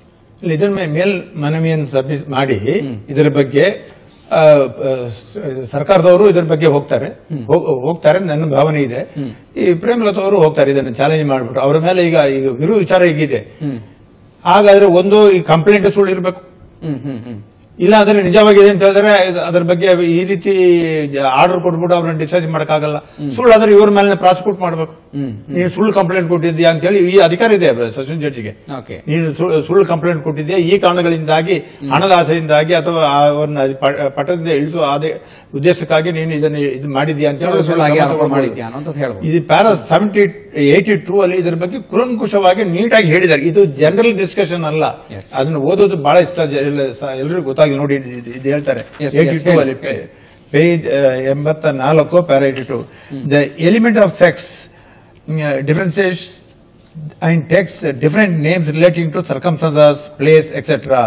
In the given case, ಅಂದರೆ ಈ ಕೇಸ್ ರೆಫರ್ ಮಾಡ್ತಾರೆ on hand having regard to the existence of the facts and circumstances of the case, the acts of sex did accountable of 169 times, unaccountable and unmemorable at many times, and the sex existed for over a period of 4 years continuously. The prosecutrix on sex with accused Mahapatapati by going to him wherever he was, and she never complained of and no invitation from the side of the accused to have a sex with him on his phone call or calling through his men. It was not within the knowledge of her husband, who is her legal guardian and protector. So the acts of sex she did with accused Mahapatapati tantamounts to unacceptable intimacy. ಇದು ಇನ್ನೊಂದು block letter ಹೇಳ್ತಾರೆ, viewing from any angle the act of sex did not amount to rape at all but ill intimacy. ಒಂದು ಇದಕ್ಕೆ definite conclusion ಬಂದ್ಬಿಟ್ರು ಅವರು. ಯಾರ್ದು ಬೇರೆ ಕೇಸನ್ನು refer ಮಾಡಿ ಆ ರೀತಿ ಸಾಧ್ಯತೆ ಇದೆ, ಆಗುತ್ತದೆ, ಹೋಗ್ತದೆ ಅಂತ ಹೇಳೋ ವಿಚಾರಕ್ಕಲ್ಲ. ಇದರಲ್ಲಿ ಆರ್ಡರ್ ಏನ್ ಕ್ಲಿಯರ್ ಆಗಿ ತೋರಿಸ್ತದೆ ಅಂತ ಹೇಳಿದ್ರೆ, ಇದು ಒಪ್ಪಿಗೆಯಿಂದ ಒಂದು ಅಕ್ರಮ ಸಂಬಂಧವನ್ನ ಇಟ್ಟುಕೊಂಡಿದ್ದಾರೆ, ಸಮ್ಮತಿಸಿ ಲೈಂಗಿಕ ಸಂಪರ್ಕವನ್ನ ಮಾಡಿದ್ದಾರೆ. ಸರ್, ಇನ್ನು ಪ್ರಮುಖ ಅಂಶವನ್ನ ನಾವು ಕೋಟ್ ಮಾಡಿರುವಂತದ್ದು, ಸಂತ್ರಸ್ತ ಮಹಿಳೆ ಭಾಷೆ ಬಾರದ ಮುಗ್ಧೆ ಅಥವಾ ಹೊರ ಪ್ರಪಂಚದ ಅರಿವೇ ಇಲ್ಲದ ಪರಿಸ್ಥಿತಿಯನ್ನು ಎದುರಿಸ್ತಾ ಇದ್ರೆ ಒಂದು ವೇಳೆ ಈ ದೂರು ಕೊಡೋದಕ್ಕೆ ಲೇಟ್ ಆಗ್ತಾ ಇತ್ತು ಅನ್ನೋದನ್ನ ಮಾಫಿ ಮಾಡಬಹುದಿತ್ತು ಅನ್ನೋ ಒಂದು ಪಾಯಿಂಟ್ ಅನ್ನ ಕೋರ್ಟ್ ಗಮನಿಸಿದೆ. ಆದ್ರೆ ಈ ಸಂತ್ರಸ್ತೆಯಲ್ಲಿ ಮೇಲ್ಕಂಡ ಯಾವುದೇ ಅಂಶಗಳು ಕಂಡು ಬಂದಿಲ್ಲ. ಆಕೆ ಭಾಷೆ ಬರ್ತಾ ಇರಲಿಲ್ಲ ಅನ್ನೋ ಹೇಳಿಲ್ಲ, ಮುಗ್ಧೆ ಅನ್ನೋ ಒಂದು ಏನಿರಲಿಲ್ಲ. ಹೀಗಾಗಿ ಕೇವಲ ರಾಮನ ಭಯದಿಂದ ದೂರು ಕೊಡೋದಕ್ಕೆ ವಿಳಂಬವಾಯಿತು ಅನ್ನೋದನ್ನ ಕೋರ್ಟ್ ಯಾವುದೇ ಕಾರಣಕ್ಕೂ ಒಪ್ಪೋದಿಲ್ಲ ಅಂತ ಹೇಳುತ್ತೆ. ನಿಜ. ಈಗ ನೋಡಿ, ಇದರಲ್ಲಿ ಏನಾಗಿದೆ ವಿಚಾರಗಳಲ್ಲಿ ಅಂದರೆ, ಇವನ್ 508 ಸೆಕ್ಷನ್ಗಳನ್ನು ಹಾಕಿದ್ದಾರೆ ಇದರಲ್ಲಿ. ಅಂದರೆ ಡಿವೈನ್ ಪ್ಲೆಜರ್ ಅಂತ ಹೇಳ್ತಾರೆ. ಡಿವೈನ್ ಪ್ಲೆಜರ್ ಮಾಡೋದು ಅಂದರೆ ಇಲ್ಲಿಗಲ್ ಆಗಿ ಮಾಡ್ತಿರೋದು ಕಾನೂನಿನಲ್ಲಿ ಅಪರಾಧನೇ ಅದು. ಈಗ ಇಲ್ಲಿ ಏನಾಗಿದೆ, ಇವರಿಗೆ ಅವರು ಮಾಡೋ ಅವರ ಹೇಳಿಕೆ ಪ್ರಕಾರ ಅವ್ರು ಹೇಳ್ತಿದ್ದಾರೆ, ನನಗೆ ರಾಮನ ಭಕ್ತ ಅಂತ ಹೇಳಿ, ನಾನೇ ರಾಮನ ಅವತಾರ ಅಂತ ಹೇಳಿ ಇದ್ದೇನೆ, ಆದ್ರಿಂದ ನೀನ್ ಮಾಡ್ತಿರೋದು ನಿಮ್ ಜೊತೆಲಿ ಮಲಗ್ತಿದ್ರು ಅದು ಅಪರಾಧ ಆಗೋದಿಲ್ಲ. ಕಾರಣ ಏನಂದ್ರೆ ನೀನ್ ರಾಮನ ಜೊತೆಲಿ ಮಲಗಿದ್ಯಾ, ದೇವರ ಜೊತೆಲಿ ಮಲಗಿದ್ಯಾ ಅಂತ ಹೇಳುವಂತ ಒಂದು ತಲೆಗೆ ಅದನ್ನ ಒಂದು ತುಂಬಿದ ಕಾರಣದಿಂದಾಗಿ ನಾನು ಅದನ್ನ ಬಗ್ಗೆ ನಂಬಿದ್ದೆ, ಬಗ್ಗೆ ನಾನು ರಾಮನ ಭಕ್ತ ಆದ ಕಾರಣ ನಾನು ನಂಬಿದ್ದೆ. ಅಲ್ಲಿಂದ ಮತ್ತೆ ಇದನ್ನ ಹೇಳ್ಕೊಳ್ಳೋದು ಹೇಗೆ, ಇರುವುದು ಹೇಗೆ ಅಂತೇಳಿ ಬಹಳಷ್ಟು ದಿವಸ ಇದನ್ನ ತಡೆ ಹಿಡ್ಕೊಂಡು ತಲೆಯಲ್ಲಿ ವ್ಯಥೆಯನ್ನು ಮಾಡ್ಕೊಂಡಿದ್ದೆ ನಾನು. ಇದು ಎಷ್ಟು ದಿವಸ ಇದನ್ನು ನಡೀಲಿಕ್ಕೆ ಬಿಡಬಹುದು ಅಂತ ಹೇಳೋ ಉದ್ದೇಶದಿಂದ ಇದು ಮಾಡಿದ್ದೇನೆ ಅಂತೇಳಿ.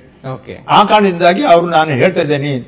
ಆಗ 2 ದಿನ ನಾನು ಆಗ್ಲೇ ಹೇಳಿದೆ ನಿಮಗೆ, ಅತ್ಯಾಚಾರ ಏನು ಅಂದ್ರೆ ಮನಸ್ಸಿಗೆ ವಿರುದ್ಧವಾಗಿ ಬಂದ ಕಾಲದಲ್ಲಿ ಆಗ್ತದೆ ಅಂತ. ಆ ಮನಸ್ಸಿಗೆ ವಿರುದ್ಧ ಅಂತ ಹೇಳಿದ್ರೆ ಅತ್ಯಾಚಾರ ಅಂದ್ರೆ ಅವ್ರನ್ನ ಹಿಡ್ಕೊಂಡು ಗಲಾಟೆ ಮಾಡ್ಕೊಂಡೇ ಮಾಡಬೇಕು ಅಂತಿಲ್ಲ, ಮಿಸ್ಲೀಡ್ ಮಾಡಬಹುದು. ಒಬ್ಬ ರಾತ್ರಿ ಒಬ್ಬ ಗಂಡಸು ಹೋಗ್ಬಿಟ್ಟು ನಾನೇ ನಿನ್ ಗಂಡ ಅಂತ ಹೇಳ ಮಲ್ಗಿ ಇನ್ನೊಬ್ಬ ಹೆಂಗಸ ಜೊತೆಯಲ್ಲಿ ಲೈಂಗಿಕ ಕ್ರಿಯೆ ಮಾಡಿದ್ರೆ ಅದು ಅತ್ಯಾಚಾರಕ್ಕೆ ಬರ್ತದೆ. ಕಾರಣ ಏನಂದ್ರೆ ಮಿಸ್ ಲೀಡಿಂಗ್, ಅದನ್ನ ಏನಾದ್ರು ಒಂದು ಹೇಳಿ ಈ ಒಂದು ಕೇಸ್ನಲ್ಲೂ ಅದು ನಡೆದಿದೆ ಅನ್ನೋದು. ಅದು ಪ್ರತಿ ಸತಿ ನಡೆದಾಗಲೂ ಅವರ ಲೆಕ್ಕ ಪ್ರಕಾರ, ಪ್ರೇಮಲತಾ ಪ್ರಕಾರ ಪ್ರತಿ ಸತಿ ನನ್ನನ್ನ ರಾಮನ ಹೆಸರಿನಲ್ಲಿ ಬಂದ ಕಾರಣದಿಂದಾಗಿ ನಾನು ಸರೆಂಡರ್ ಆಗ್ಬೇಕಾಗಿತ್ತು ಅಂತ ಹೇಳೋ ತರ ಇದೆ. ಎಸ್ ಅಶ್ವಿನ್ ಕುಮಾರ್, ಸೊ ಈ ಒಂದು ಮಾತನ್ನ ಪ್ರೇಮಲತಾ ಆರೋಪ ಮಾಡಿದ್ರು, ಆದ್ರೆ ಆ ಪಾಯಿಂಟ್ ಕೂಡ ಕೋರ್ಟ್ ಹೇಳಿದೆ ಮತ್ತು ಸೊ ಅದಕ್ಕೇನು ಹೇಳ್ತಿರ್ತಾವ ನೋಡಿ. ಇಲ್ಲಿ ನಮ್ಮ ವಕೀಲರು ಹೇಳಿದಾಗ ಇಲ್ಲಿ ಇಂಟಿಮೆಸಿ ಈ ಶಬ್ದ ಬಹಳ ಅನೇಕ ಕಡೆ, ಇಲ್ಲೊಂದೇ ಅಲ್ಲ, ಇಡೀ ಈ ಇದನ್ನ ಆರ್ಡರ್ಸ್ ಅನ್ನ ಗಮನಿಸಿದಾಗ ಇವರು, ನಾನೊಬ್ಬ ಕಾನೂನು ಪಂಡಿತ ಅಲ್ಲ, ನಾನು ಒಂದು ಜನರಲ್ ಅಬ್ಸರ್ವೇಷನ್ ನಾನು ಹೇಳುವಂತದ್ದು. ಪೂರ್ತಿ ನೋಡಿದಾಗ ಇಲ್ಲಿ ಇದು ರೇಪ್ ಅಲ್ಲ ಅಂತ ಹೇಳುವಂತದ್ದನ್ನ ತೋರಿಸ್ಲಿಕ್ಕಾಗಿ ಎಟ್ ಲಾಸ್ಟ್ ಅವರು ಒಂದು ಅಭಿಪ್ರಾಯವನ್ನ ಜಡ್ಜ್ ಇಲ್ಲಿ ಹೇಳಿದ್ದಾರೆ. ಅಂದ್ರೆ ಅದಕ್ಕಾಗಿ ಅವರು ಇಲ್ಲಿ ಇಂಟಿಮೆಸಿ ಶಬ್ದವನ್ನ ಅನೇಕ ಕಡೆಗಳಲ್ಲಿ ಉಲ್ಲೇಖ ಮಾಡಿದ್ದಾರೆ. ಇದರ ಅರ್ಥ ಏನಪ್ಪಾ ಅಂತ ಹೇಳಿದ್ರೆ, ಅಕ್ರಮ ಸಂಬಂಧ ಅಂತ ಹೇಳಿ ನಾವು ಇದನ್ನ ಅರ್ಥೈಸಬಹುದು, ಅಥವಾ ಅನೈತಿಕ ಸಂಬಂಧ ಅಂತ ಹೇಳುವಂಥದ್ದೇ ಅರ್ಥೈಸಬಹುದು. ಈಗ ಇದು ಒಂದು ಶಂಕರಾಚಾರ್ಯ ಪೀಠದ ಪರಂಪರೆಯಲ್ಲಿ ಬಂದಿರುವಂತ ಸನ್ಯಾಸಿಗಳಿಗೆ ಅವರದೇ ಆದಂತ ಮಾನದಂಡಗಳು ಇರ್ತದೆ. ಬಹಳ ಮುಖ್ಯವಾಗಿ ಅದರಲ್ಲಿ ಬ್ರಹ್ಮಚರ್ಯ ಇರಬೇಕು ಅಂತ ಹೇಳುವಂಥದ್ದು ನಮ್ಮ ಶಂಕರ ಪರಂಪರೆಯಲ್ಲಿ ಹೇಳುವಂಥದ್ದು. ಈಗ ಈ ಶಬ್ದ ಇಲ್ಲಿ ಹಾಕಿದಾಗ ನಮ್ಮ ಪ್ರಶ್ನೆ ಇಷ್ಟೇ, ಈ ಶಬ್ದ ಇಲ್ಲಿ ಹಾಕಿದಾಗ ಸಂಬಂಧ ಇದೆ ಅಂತ ಹೇಳುವಂತ ಸಂದರ್ಭ ಇಲ್ಲಿ ಹಾಕಿದಾಗ ಇವರು ಎಷ್ಟರ ಮಟ್ಟಿಗೆ ಇವ್ರು ಜಡ್ಜ್ಮೆಂಟ್ ವಿಜಯೋತ್ಸವನ ಆಚರಣೆ ಮಾಡಿದ್ದಾರೆ, ಈ ಜಡ್ಜ್ಮೆಂಟ್ ಸ್ವಾಗತವನ್ನು ಮಾಡಿದ್ದಾರೆ. ಇವೆಲ್ಲವನ್ನೂ ಮಾಡಿದಾಗ ಈ ಸಂಬಂಧ ಇದೆ ಅಂತ ಹೇಳಿದಾಗ ಇವ್ರ ಪೀಠದಲ್ಲಿ ಮುಂದುವರಿಲಿಕ್ಕೆ ಎಷ್ಟು ಮಟ್ಟಿಗೆ ಇವರು ಅರ್ಹತೆಯನ್ನ ಇವ್ರು ಇಟ್ಟುಕೊಂಡಿದ್ದಾರೆ ಅಂತ ಹೇಳುವಂತ ಪ್ರಶ್ನೆ. ಇದಕ್ಕೆ ಉತ್ತರವನ್ನು ಕೂಡ ಕಂಡುಕೊಳ್ಳುವಂತ ಪ್ರಯತ್ನವನ್ನು ಕೂಡ ಮಾಡೋಣ. ಇಲ್ ಇಂಟಿಮೆಸಿ ಅನ್ನೋ ಒಂದು ಶಬ್ದವನ್ನು ಕೂಡ ಜಡ್ಜ್ಮೆಂಟ್ ಅಲ್ಲಿ ಕೊಟ್ಟಿರುವಂತದ್ದು, ಅಂದ್ರೆ ಆ ಒಂದು ಆದೇಶದಲ್ಲಿ. ಸೊ ಅದಕ್ಕೆ ವಕೀಲರು ಏನ್ ಹೇಳ್ತಾರೆ, ಹಾಗೆ ಮಠದ ಭಕ್ತರು ಏನ್ ಹೇಳ್ತಾರೆ ಕೇಳೋಣ ಚಿಕ್ಕದೊಂದು ವಿರಾಮದ ನಂತರ.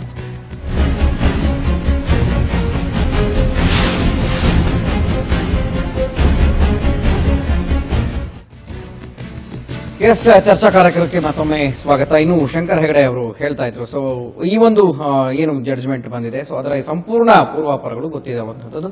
ಸೊ ಈಗ ನಿಮ್ಮ ಬಗ್ಗೆ ನೀವು ಹೇಳುವಂತದ್ದಾದ್ರೆ, ಸೊ ನಾರಾಯಣನವರು ಹೇಳಿದ್ರು, ಸೊ ಇದನ್ನ ಮತ್ತೆ ಮುಂದಿನ ಕೋರ್ಟ್ಗಳಿಗೂ ತೆಗೆದುಕೊಂಡು ಹೋಗಬಹುದು. ಆದ್ರೆ ಅಲ್ಲಿ ಘಟನೆಗಳು ನಡೆದಿರುವಂತಹ ಪ್ರಮುಖ ಅಂಶಗಳನ್ನು ಕೂಡ ಬಯಾಲಜಿಕಲ್ ಫ್ಯಾಕ್ಟರ್ಸ್ ಇರ್ಬೋದು ಅಥವಾ ಟೆಕ್ನಿಕಲ್ ಫ್ಯಾಕ್ಟರ್ಸ್ ಇರ್ಬೋದು, ಸೊ ಅದನ್ನೆಲ್ಲರೂ ಕೂಡ ಉಲ್ಲೇಖ ಮಾಡಿದ್ದಾರೆ. ಸೊ ಅದ್ರ ಬಗ್ಗೆ ನೀವೇನು ಹೇಳ್ತೀರಿ? ನೋಡಿ, ಸ್ಫುಟವಾಗಿ ಹೇಳಬೇಕು ಅಂದ್ರೆ ಇಲ್ಲಿಗಲ್ ಇಂಟಿಮಸಿ ಬಗ್ಗೆ ಚರ್ಚೆ ನಡೀತಾ ಇದೆ. ಅದು ಅಪ್ರಸ್ತುತ ಆದರೂ ಪ್ರಸ್ತುತಿಯಾಗಿ ಸ್ಥಾನ ಪಡಿತಾ ಇದೆ. ಅದಕ್ಕೆ ಒಂದೇ ಶಬ್ದದಲ್ಲಿ ಉತ್ತರ ಹೇಳ್ತೇನೆ.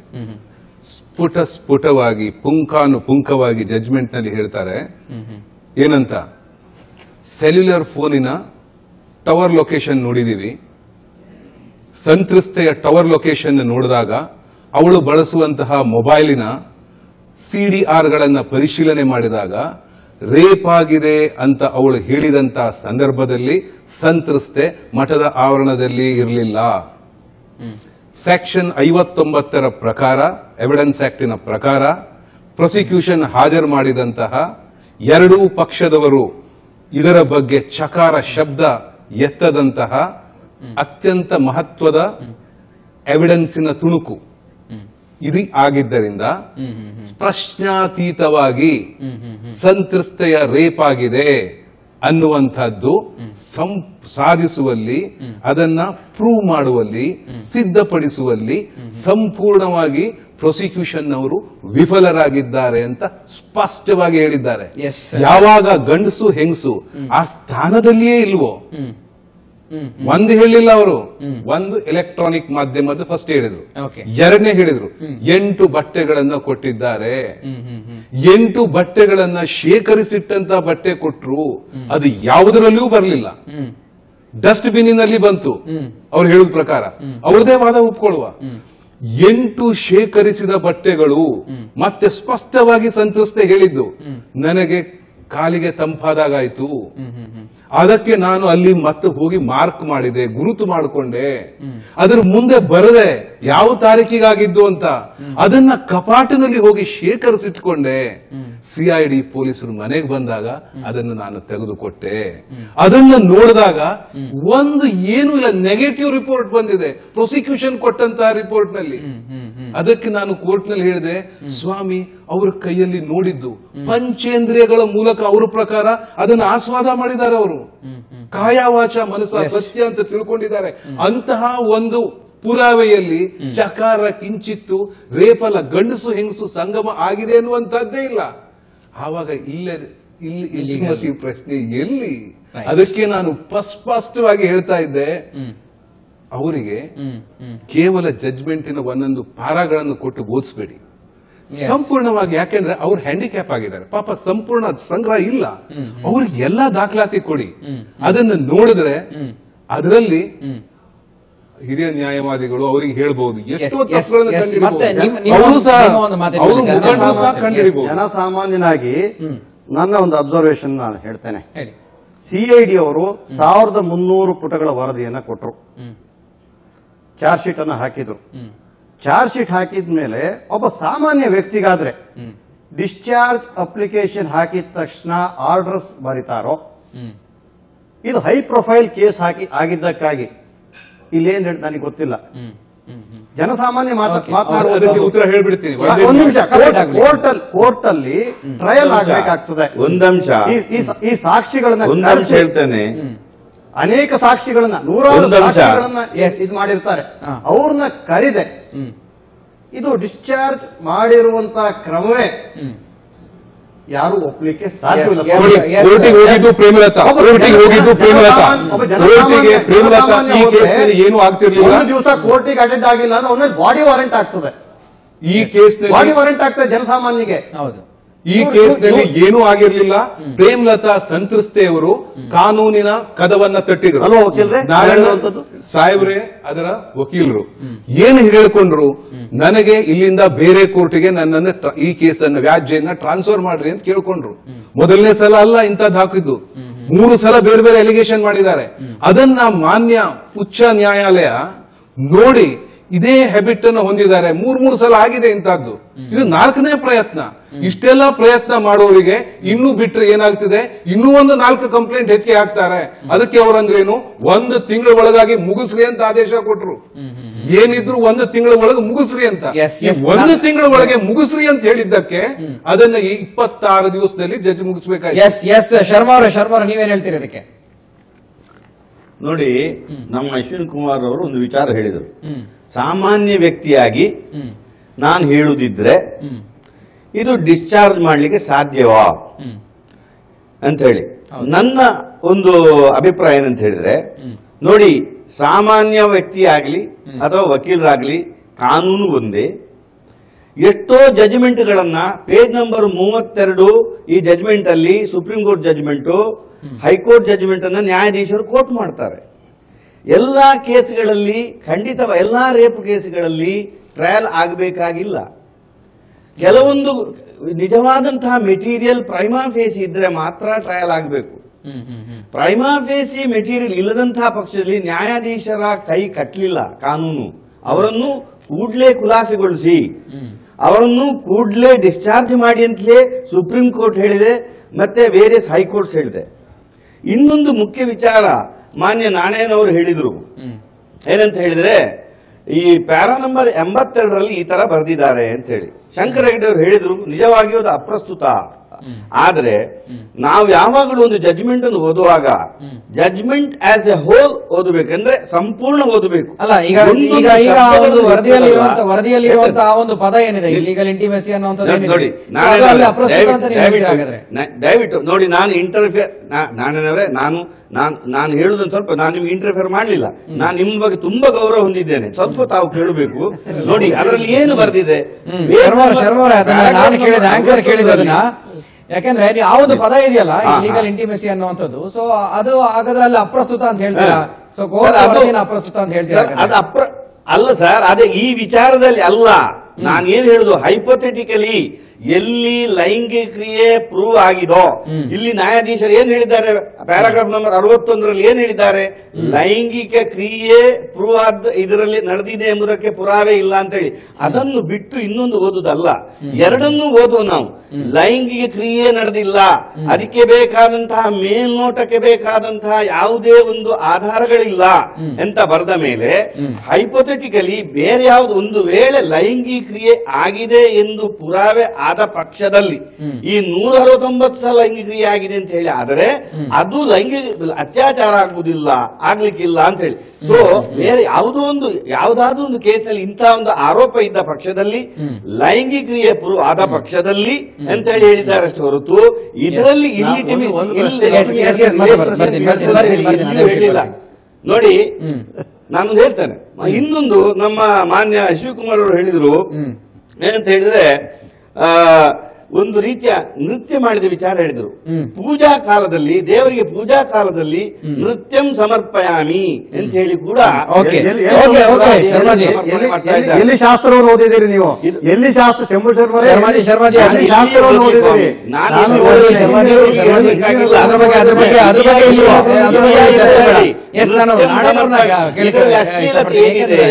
ಈ ಒಂದು ಕೋರ್ಟ್ ಈ ಒಂದು ಟೆಕ್ನಿಕಲ್ ಶರ್ಮಾಜಿ ಒಂದು ನಿಮಿಷ ಅವ್ರು ಹೇಳಿದ್ರು. ಸೊ ಹೆಗಡೆ ಅವ್ರು ಹೇಳಿದ್ರು, ಟೆಕ್ನಿಕಲ್ ವಿಷಯಗಳನ್ನ ಬಹುಶಃ ಕೋರ್ಟ್ ಭಾಗಶಃ ಅದನ್ನ ಸಾಕ್ಷಿಯಾಗಿ ಪರಿಗಣಿಸಿಲ್ಲ, ಎಲ್ಲೂ ಕೂಡ ಮೇಲ್ನೋಟಕ್ಕೆ ಕಂಡು ಬರುವಂತದ್ದು. ಕುಲಂಕುಷವಾಗಿ ಈ ರೀತಿ ಅದರ ಬಗ್ಗೆ ಚಾರ್ಜ್ ಶೀಟ್ ನಲ್ಲಿ ಇರುವುದನ್ನ ಡಿಸ್ಕಸ್ ಮಾಡಿ ಆರ್ಡರ್ ಬರೆಯೋ ಕೂಡುದು. ಅದೇ ಇರುವುದೇ ಕಾನೂನು. ಅದು ಏನು ಈ ರೀತಿ ಮಾಡಕ್ ಹೋದ್ರೆ ಈ ಅತ್ಯಾಚಾರದ ಕೇಸ್ಗಳಲ್ಲಿ ಇನ್ನೊಂದು ಉದಾಹರಣೆ ಕೊಡ್ಲಿ, ಯಾವ್ದೋ ಒಂದು ಕೇಸಲ್ಲಿ ಡಿಸ್ಚಾರ್ಜ್ ಆಗಿರುವಂತಹ ಒಂದು ಉದಾಹರಣೆ ಎಸ್, ಆ ರೀತಿ ಯಾವ್ದಾದ್ರು ಇನ್ನೊಂದು ಉದಾಹರಣೆ ಇದೆಯಾ? ಅವರೇ ಕೊಡ್ಲಿ ಬೇಕಾದ್ರೆ. ಅಂದ್ರೆ ಇದು ಘೋರ ಅಪರಾಧ ಆಗಿದೆ. ಈಗ ಇದರದ್ದು ನಿರ್ಭಯ ಕೇಸ್ ಆದಲ್ಲ, ಅದಕ್ಕಿಂತ ಮೊದಲು ಅಷ್ಟೇನೆ ಡಿಸ್ಚಾರ್ಜ್ ಮಾಡೋದು ಅಷ್ಟು ಸುಲಭದಲ್ಲಿ ನಿಮಗೆ ಗೊತ್ತಿರುವಂಗೆ ಈ ರೀತಿಯ ಒಂದು ಮೈಲ್ ಸ್ಟೋನ್ ಕೇಸಸ್, ಯಾಕಂದ್ರೆ ಇಂಥ ಒಂದು ಸಬ್ಜೆಕ್ಟ್ ಅಲ್ಲಿ ನಿಮ್ಗೆ ಗೊತ್ತಿರುವಂತದ್ದು ಯಾವ್ದಾದ್ರು ಇಡೀ ದೇಶದಲ್ಲಿ ಯಾವ್ದಾದ್ರು ನಡೆದಿದೆಯಾ ನಿಮ್ಮ ಒಂದು 40 ವರ್ಷಗಳ ಎಕ್ಸ್ಪೀರಿಯನ್ಸ್? ಅದೇ ನಾನು ಹೇಳ್ತಿದ್ದೇನೆ, ಡಿಸ್ಚಾರ್ಜ್ ಮಾಡುವಂತ ಪ್ರಶ್ನೆ ಇಲ್ಲ. ಆದ್ರೆ ಕೇಸ್ ನಲ್ಲಿ ಟ್ರಯಲ್ ಮಾಡಿದಾಗ ಕೆಲವು ಸತಿ ಏನಾಗ್ತದೆ, ಈಗ ನೋಡಿ ಈ ಮಠಾಧಿಪತಿಗಳು ಇಲ್ಲ ಅವರಿಗೆ ಇಲ್ಲಿಗಲ್ ಇಂಟಿಮೇಸಿ ಇತ್ತು ಅಥವಾ ಲಿವಿಂಗ್ ರಿಲೇಶನ್ಶಿಪ್ ಅಂತೆಲ್ಲ ರೆಫರ್ ಮಾಡ್ತಾರೆ. ಅಲ್ಲಿ ಒಂದು ಕಾನೂನಲ್ಲಿ ಏನ್ ಹೇಳ್ತಾರೆ ಅಂದ್ರೆ, ಒಬ್ಬ ಹೆಂಗಸು ಗಂಡಸು 4 ವರ್ಷ ಒಂದು ಶೆಲ್ಟರ್ ಕೆಳಗಡೆ ಕೆಲವು ಇದ್ರೆ ಅವರನ್ನ ಗಂಡ ಹೆಂಡತಿಯಲ್ಲಿ ಪರಿಗಣಿಸಬಹುದು ಅಂತಲೂ ಹೇಳ್ತಾರೆ. ಅದನ್ನೆಲ್ಲ ಇಲ್ಲಿ ಡಿಸ್ಕಸ್ ಮಾಡಿ ಬರೀತಾರೆ. ಕಾರಣ ಏನಂದ್ರೆ ಇಷ್ಟು ಹೇಳ್ತೀನಿ, ಎರಡಿದೆ. ಒಬ್ಬ ಸಾಮಾನ್ಯ ಮನುಷ್ಯ, ಒಬ್ಬ ಮಠಾಧಿಪತಿ. ಯಾಕೆ ಮಠಾಧಿಪತಿ ಅಂದ್ರೆ ಅವರಿಗೇನು ಬೇರೆ ಕಾನೂನು, ಇವರಿಗೆ ಕಾನೂನು ಅದಲ್ಲ. ಅವರಿಗೆ ಭಕ್ತರು ಹಾಗೆ ಬಂದು ಕಾಲಿಗೆ ನಮಸ್ಕಾರ ಮಾಡ್ತಿದ್ದಾರೆ. ಸಾಮಾನ್ಯ ಮನುಷ್ಯನಿಗೆ ನೇರವಾಗಿ ಯಾರು ಹಾಗೆ ಕಾಲಿಗೆ ಬಂದು ಅವರನ್ನು ನೇರವಾಗಿ ನಂಬೋದಿಲ್ಲ. ಅವರ ಬಟ್ಟೆ, ಅವರ ವ್ಯವಸ್ಥೆ, ಕಲ್ಚರ್ ಎಲ್ಲ ಬೇರೆ ಬೇರೆ ಇರ್ತದೆ. ಇದರಲ್ಲಿ ಒಬ್ಬ ಮಠಾಧಿಪತಿ ಇದ್ದುಕೊಂಡು ಆತ ಇಲ್ಲಿಗಲ್ ರಿಲೇಶನ್ಶಿಪ್ ಅಥವಾ ಲಿವಿಂಗ್ ರಿಲೇಶನ್ಶಿಪ್ ಇಟ್ಕೊಂಡು ಇಲ್ಲಿಗಲ್ ಇಂಟಿಮೇಸಿ ಇಟ್ಕೊಂಡು ಕಡೆಗೆ ನಾನು ಮಾಡಿದ ಸರಿ ಅಂತ ಹೇಳುವ ರೀತಿಯಲ್ಲಿ ಈ ಆರ್ಡರ್ ಬರೆದರೆ ಅದು ಎಷ್ಟು ಮಟ್ಟಿಗೆ ಅದು ಊರ್ಜಿತ ಆಗ್ತದೆ ಪ್ರಶ್ನೆ. ಎಸ್ ಎಸ್ ಓಕೆ, ಮಾತಾಡ್ತೀನಿ ಅದ್ರ ಬಗ್ಗೆ, ನಿಮ್ಮ ರಿಯಾಕ್ಷನ್ ಕೂಡ ತಗೊಳ್ತೀನಿ. ಎಸ್, ರಾಮಚಂದ್ರಾಪುರದ ಮಠಾಧೀಶರು ರಾಘವೇಶ್ವರ ಶ್ರೀಗಳು. ಸೊ ಇವರ ಮೇಲೆ ಬಂದಿರುವಂತಹ ಒಂದು ಆರೋಪ ಈಗಾಗಲೇ ಚಾರ್ಜ್ ಶೀಟ್ ಅಲ್ಲಿ ವರದಿಯನ್ನು ಕೂಡ ಈಗಾಗಲೇ ಕೋರ್ಟ್, ಸೆಷನ್ಸ್ ಕೋರ್ಟ್ ಒಂದು ಆದೇಶವನ್ನು ಕೂಡ ಕೊಟ್ಟಿದೆ. ಈ ಒಂದು ಪ್ರಕರಣ ಖುಲಾಸೆ ಆಗಿರುವಂತದ್ದು. ಆದರೆ ಆ ವರದಿಯಲ್ಲಿ ಇರುವಂತಹ ಪ್ರಮುಖ ಅಂಶಗಳ ಬಗ್ಗೆ ನಾವು ಚರ್ಚೆಯನ್ನು ಮಾಡ್ತಾ ಇದ್ದೀವಿ. ಚರ್ಚೆಯನ್ನು ಮುಂದುವರ್ತೀನಿ ಚಿಕ್ಕದೊಂದು ವಿರಾಮದ ನಂತರ.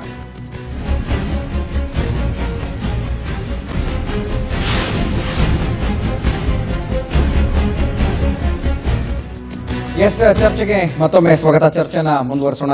ಹೆಗಡೆ ಅವರೇ, ನೀವು ಹೇಳ್ತಾ ಇದ್ರಿ, ಸೊ ಈ ಒಂದು ಕೇಸ್ ನಲ್ಲಿ ಸಾಕಷ್ಟು ಅಂಶಗಳು ಈಗಾಗಲೇ ಬಹಿರಂಗ ಆಗಿದೆ. ಅಂದ್ರೆ ಆ ಒಂದು ವಿಷಯಗಳನ್ನ ಕೋರ್ಟ್ ಪರಿಗಣಿಸಿದೆ. ಸೊ ಅದರ ಮೇಲೆ ಒಂದು ಆದೇಶವನ್ನು ಕೊಟ್ಟಿದೆ ಅನ್ನುವಂಥದ್ದು. ಸೊ ನೀವು ಹೇಳೋದಾದ್ರೆ ಇನ್ನ ಮುಂದೆ ನೋಡಿ, ನಾನು ಪ್ರಪ್ರಥಮವಾಗಿ ಹಿರಿಯ ವಕೀಲರಿಗೆ ಒಂದು ಪ್ರಶ್ನೆಯನ್ನ ಕೇಳಲಿಕ್ಕೆ ಬಯಸ್ತೇನೆ. ಸೆಕ್ಷನ್ 219 ಕೆಳಗೆ ಹೇಳ್ತಾರೆ, ಒಂದೇ ತರದ ಪ್ರಕರಣ 3 ಆಗಿದ್ದಲ್ಲಿ ಅಂಥ 3 ಪ್ರಕರಣವನ್ನ ಒಂದು ಕಡೆ ಕೂಡಿಸಬಹುದು.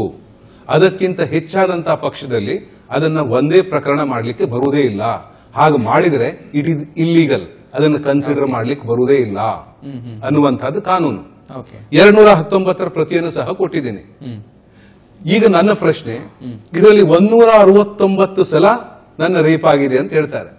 ಯಾವ್ಯಾವುದೋ ಊರು, ವಿವಿಧ ಊರುಗಳ ಹೆಸರನ್ನ ಹೇಳ್ತಾರೆ. ಲಾಸ್ಟಿಗೆ 161 ಸ್ಟೇಟ್ಮೆಂಟ್ ಮಾಡುವಾಗ ಹೇಳ್ತಾರೆ, ಮಂಗಳೂರಿನಲ್ಲಿ ನಂದು ಒಂದೇ ದಿವಸಕ್ಕೆ 4 ಸಲ ರೇಪ್ ಆಯ್ತು, ಉಳಿದು 3 ದಿವಸ ಸತತವಾಗಿ ದಿವಸಲ್ಲೂ ನಂದು 1 ಸಲ ರೇಪ್ ಆಯ್ತು. ಅದಾದ ಮತ್ತೆ 3 ತಿಂಗಳ ಮೇಲೆ ಮತ್ತೆ ಅದೇ ನ್ಯಾಯಾಲಯಕ್ಕೆ ಬಂದು ಹೇಳಿಕೆ ಕೊಡ್ತಾರೆ, ನನಗೆ ಮರ್ತೋಗಿತ್ತು, ಮಂಗಳೂರಿನಲ್ಲಿ ಪ್ರೋಗ್ರಾಮ್ ಕ್ಯಾನ್ಸಲ್ ಆಗಿತ್ತು, ಹಾಗಾಗಿ ಮಂಗಳೂರಿನಲ್ಲಿ ನಾನು ಹೋಗ್ಲಿಲ್ಲ, ಮಂಗಳೂರಲ್ಲಿ ನಂದು ರೇಪ್ ಆಗಲಿಲ್ಲ ಅಂತ ಹೇಳ್ತಾರೆ. ಹೀಗೆ ಬಾಯಲ್ಲಿ ಹೇಳಿದಂತ ಹೇಳಿಕೆ 169 ಸಲ ಇದೆ. ಇದು ಬೇರೆ ಬೇರೆ ಊರುಗಳಲ್ಲಾಗಿದೆ. ಅದನ್ನ ಒಂದೇ ಊರಿನಲ್ಲಿ ಆಗಿದೆ ಎಂಬಂತೆ ಒಂದೇ ಚಾರ್ಜ್ ಶೀಟ್ ನಲ್ಲಿ ಒಂದೇ ಚಾರ್ಜ್ ಹಾಕ್ಲಿಕ್ಕೆ ಬರ್ತದ? ಒಂದು ಪ್ರಶ್ನೆ ನಾ ಕೇಳ್ತಾನೆ, ಒಂದೇ ಪ್ರಶ್ನೆ, ಟೆಕ್ನಿಕಲ್ ಇರುವಂತದ್ದು. ನೀವು ಹೇಳಿದ್ರಿ, ಅದ್ಯಾವುದು ಫಸ್ಟ್ ಹೇಳಿದ್ರಿ ಕಲ್ಸಂಕನ ಯಾವುದು, ಅಲ್ಲಿಂದ ಗಿರಿನಗರಕ್ಕೆ ಎಷ್ಟು ಸಮಯ ತಗೊಳ್ಬಹುದು? 45 ನಿಮಿಷ, 4 ಕಿಲೋಮೀಟರ್. 4 ಕಿಲೋಮೀಟರ್. ಇವ್ರು ಹೇಳುವಂತದ್ದು 2 ಗಂಟೆ 45 ನಿಮಿಷ. ಪ್ರೇಮಲತಾ ಅವರಿದ್ದು 4 ಗಂಟೆ. ಈ ಒಂದೂವರೆ ಗಂಟೆಗಳ ಕಾಲ ಒಂದು 10 ನಿಮಿಷ ಸಾಕು ಸ್ವಾಮಿ ಬೆಂಗಳೂರಿಂದ ಬರ್ಲಿಕ್ಕೆ. ಮಧ್ಯಾಹ್ನದ ಹೊತ್ತು ಪೀಕ್ ಅವರ್ಸ್ ಅಲ್ಲ.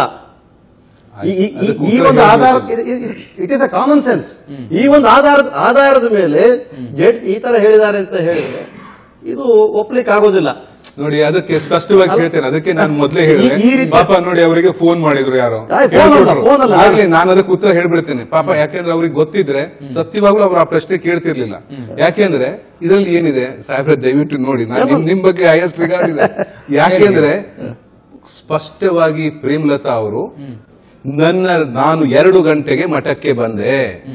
2:10 ಮಧು ಅವರಿಗೆ ಫೋನ್ ಮಾಡಿ ಮಾತಾಡ್ಕೊಂಡಿದ್ದೆ. 2:15ಕ್ಕೆ ಸ್ವಾಮಿಗಳು ನನ್ನನ್ನ ಒಳಗೆ ಕರೆದ್ರು. 2:15ರಿಂದ 2:45 ಅನ್ನಪೂರ್ಣೇಶ್ವರಿ ಸಿಡಿ ಬಗ್ಗೆ ಮಾತಾಡಿದ್ರು. 2:45ರಿಂದ 3 ಗಂಟೆವರೆಗೆ ಅವರು ಟಿವಿಯ ಪರದೆ ಮೇಲೆ ಚಿತ್ರಗಳನ್ನು ನೋಡ್ತಾ ಇದ್ರು. ನಂತರ 3:15 3:30ಕ್ಕೆ ಅನಾಮತ್ತಾಗಿ ನನ್ನ ಮೇಲೆ ರೇಪ್ ಮಾಡಿದ್ರು ಅಂತ ಹೇಳಿದ್ದಾರೆ.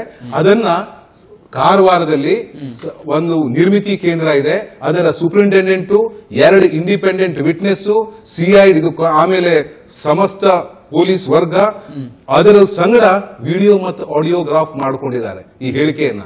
ಅದನ್ನ ಕೋರ್ಟಿಗೆ, ನ್ಯಾಯಾಲಯಕ್ಕೆ ಅವರು ಹಾಜರು ಮಾಡಿದ್ದಾರೆ. ಇದನ್ನೇ 164 ಸ್ಟೇಟ್ಮೆಂಟ್ ಅಲ್ಲಿಯೂ ಸಹ ಅಲ್ಲಿ ಕೊಟ್ಟ ಹೇಳಿಕೆ ನಾನು ಕೊಟ್ಟಿದ್ದೀನಿ, 2 ಗಂಟೆಗೆ ಮಠಕ್ಕೆ ಹೋಗಿದ್ದೀನಿ ಅಂತ ಎಲ್ಲವುದನ್ನು ಹೇಳ್ತಾರೆ. ಆ ನಂತರ ಸಿಡಿಆರ್ ಅನ್ನ ಚೆಕ್ ಮಾಡಿದ್ರೆ ಅವರು ಮಠಕ್ಕೆ ಬಂದಿರೋದೇ ಅವರ ಪ್ರಕಾರ, ಸಿಡಿಆರ್ ಪ್ರಕಾರ 6:15 ನಾನು ಅವ್ರು ಹೇಳ್ದಂಗೆ ಪಾಪ ಹೇಳಿದ್ರು 15 ನಿಮಿಷ ಏನಾಗ್ತದೆ ಅಂತ. 15 ನಿಮಿಷ ಅಲ್ಲ ಸ್ವಾಮಿ, ನೀವು ವಾಮನನಾಗೆ ಏನು ಹನುಮಂತನಾಗೆ 1 ಮಿನಿಟ್ ಬಂದಿರಬಹುದು, ಅದರಲ್ಲೂ ನಾನು ತಪ್ಪು ಕಂಡು ಹಿಡಿಯುವುದಿಲ್ಲ. ಆದ್ರೆ ನಿಮ್ಮ ಪ್ರಕಾರ ಪ್ರಶ್ನೆ ಏನಪ್ಪಾ ಅಂದ್ರೆ ಅದೇ ಹೇಳ್ತೇನೆ, ಅದೇ ಕನ್ಕ್ಲೂಷನ್ ಬರ್ಲಿಕ್ಕೆ ಆಗಲ್ಲ ಅಂತ ಹೇಳಿ ಸರಿ, ಅದನ್ನ ಜಡ್ಜ್ ಬರೀತಾರೆ. 3:15ರಿಂದ 3:30ಕ್ಕೆ ರೇಪ್ ಆಗಿದೆ ಅಂತ ನೀವು ಸ್ಪಷ್ಟವಾದ ಹೇಳಿಕೆಯನ್ನ ಕೊಟ್ಟಿದ್ದೀರಿ. ಸಿಡಿಆರ್ ಪ್ರಕಾರ 10 ಮಿನಿಟ್ 5 ಮಿನಿಟ್ ಆದ್ರೆ ನಾವು ನೋಡ್ತಿದ್ವಿ, 4:15 ನಿಮ್ಮ ಸುಳಿವೇ ಇಲ್ಲ.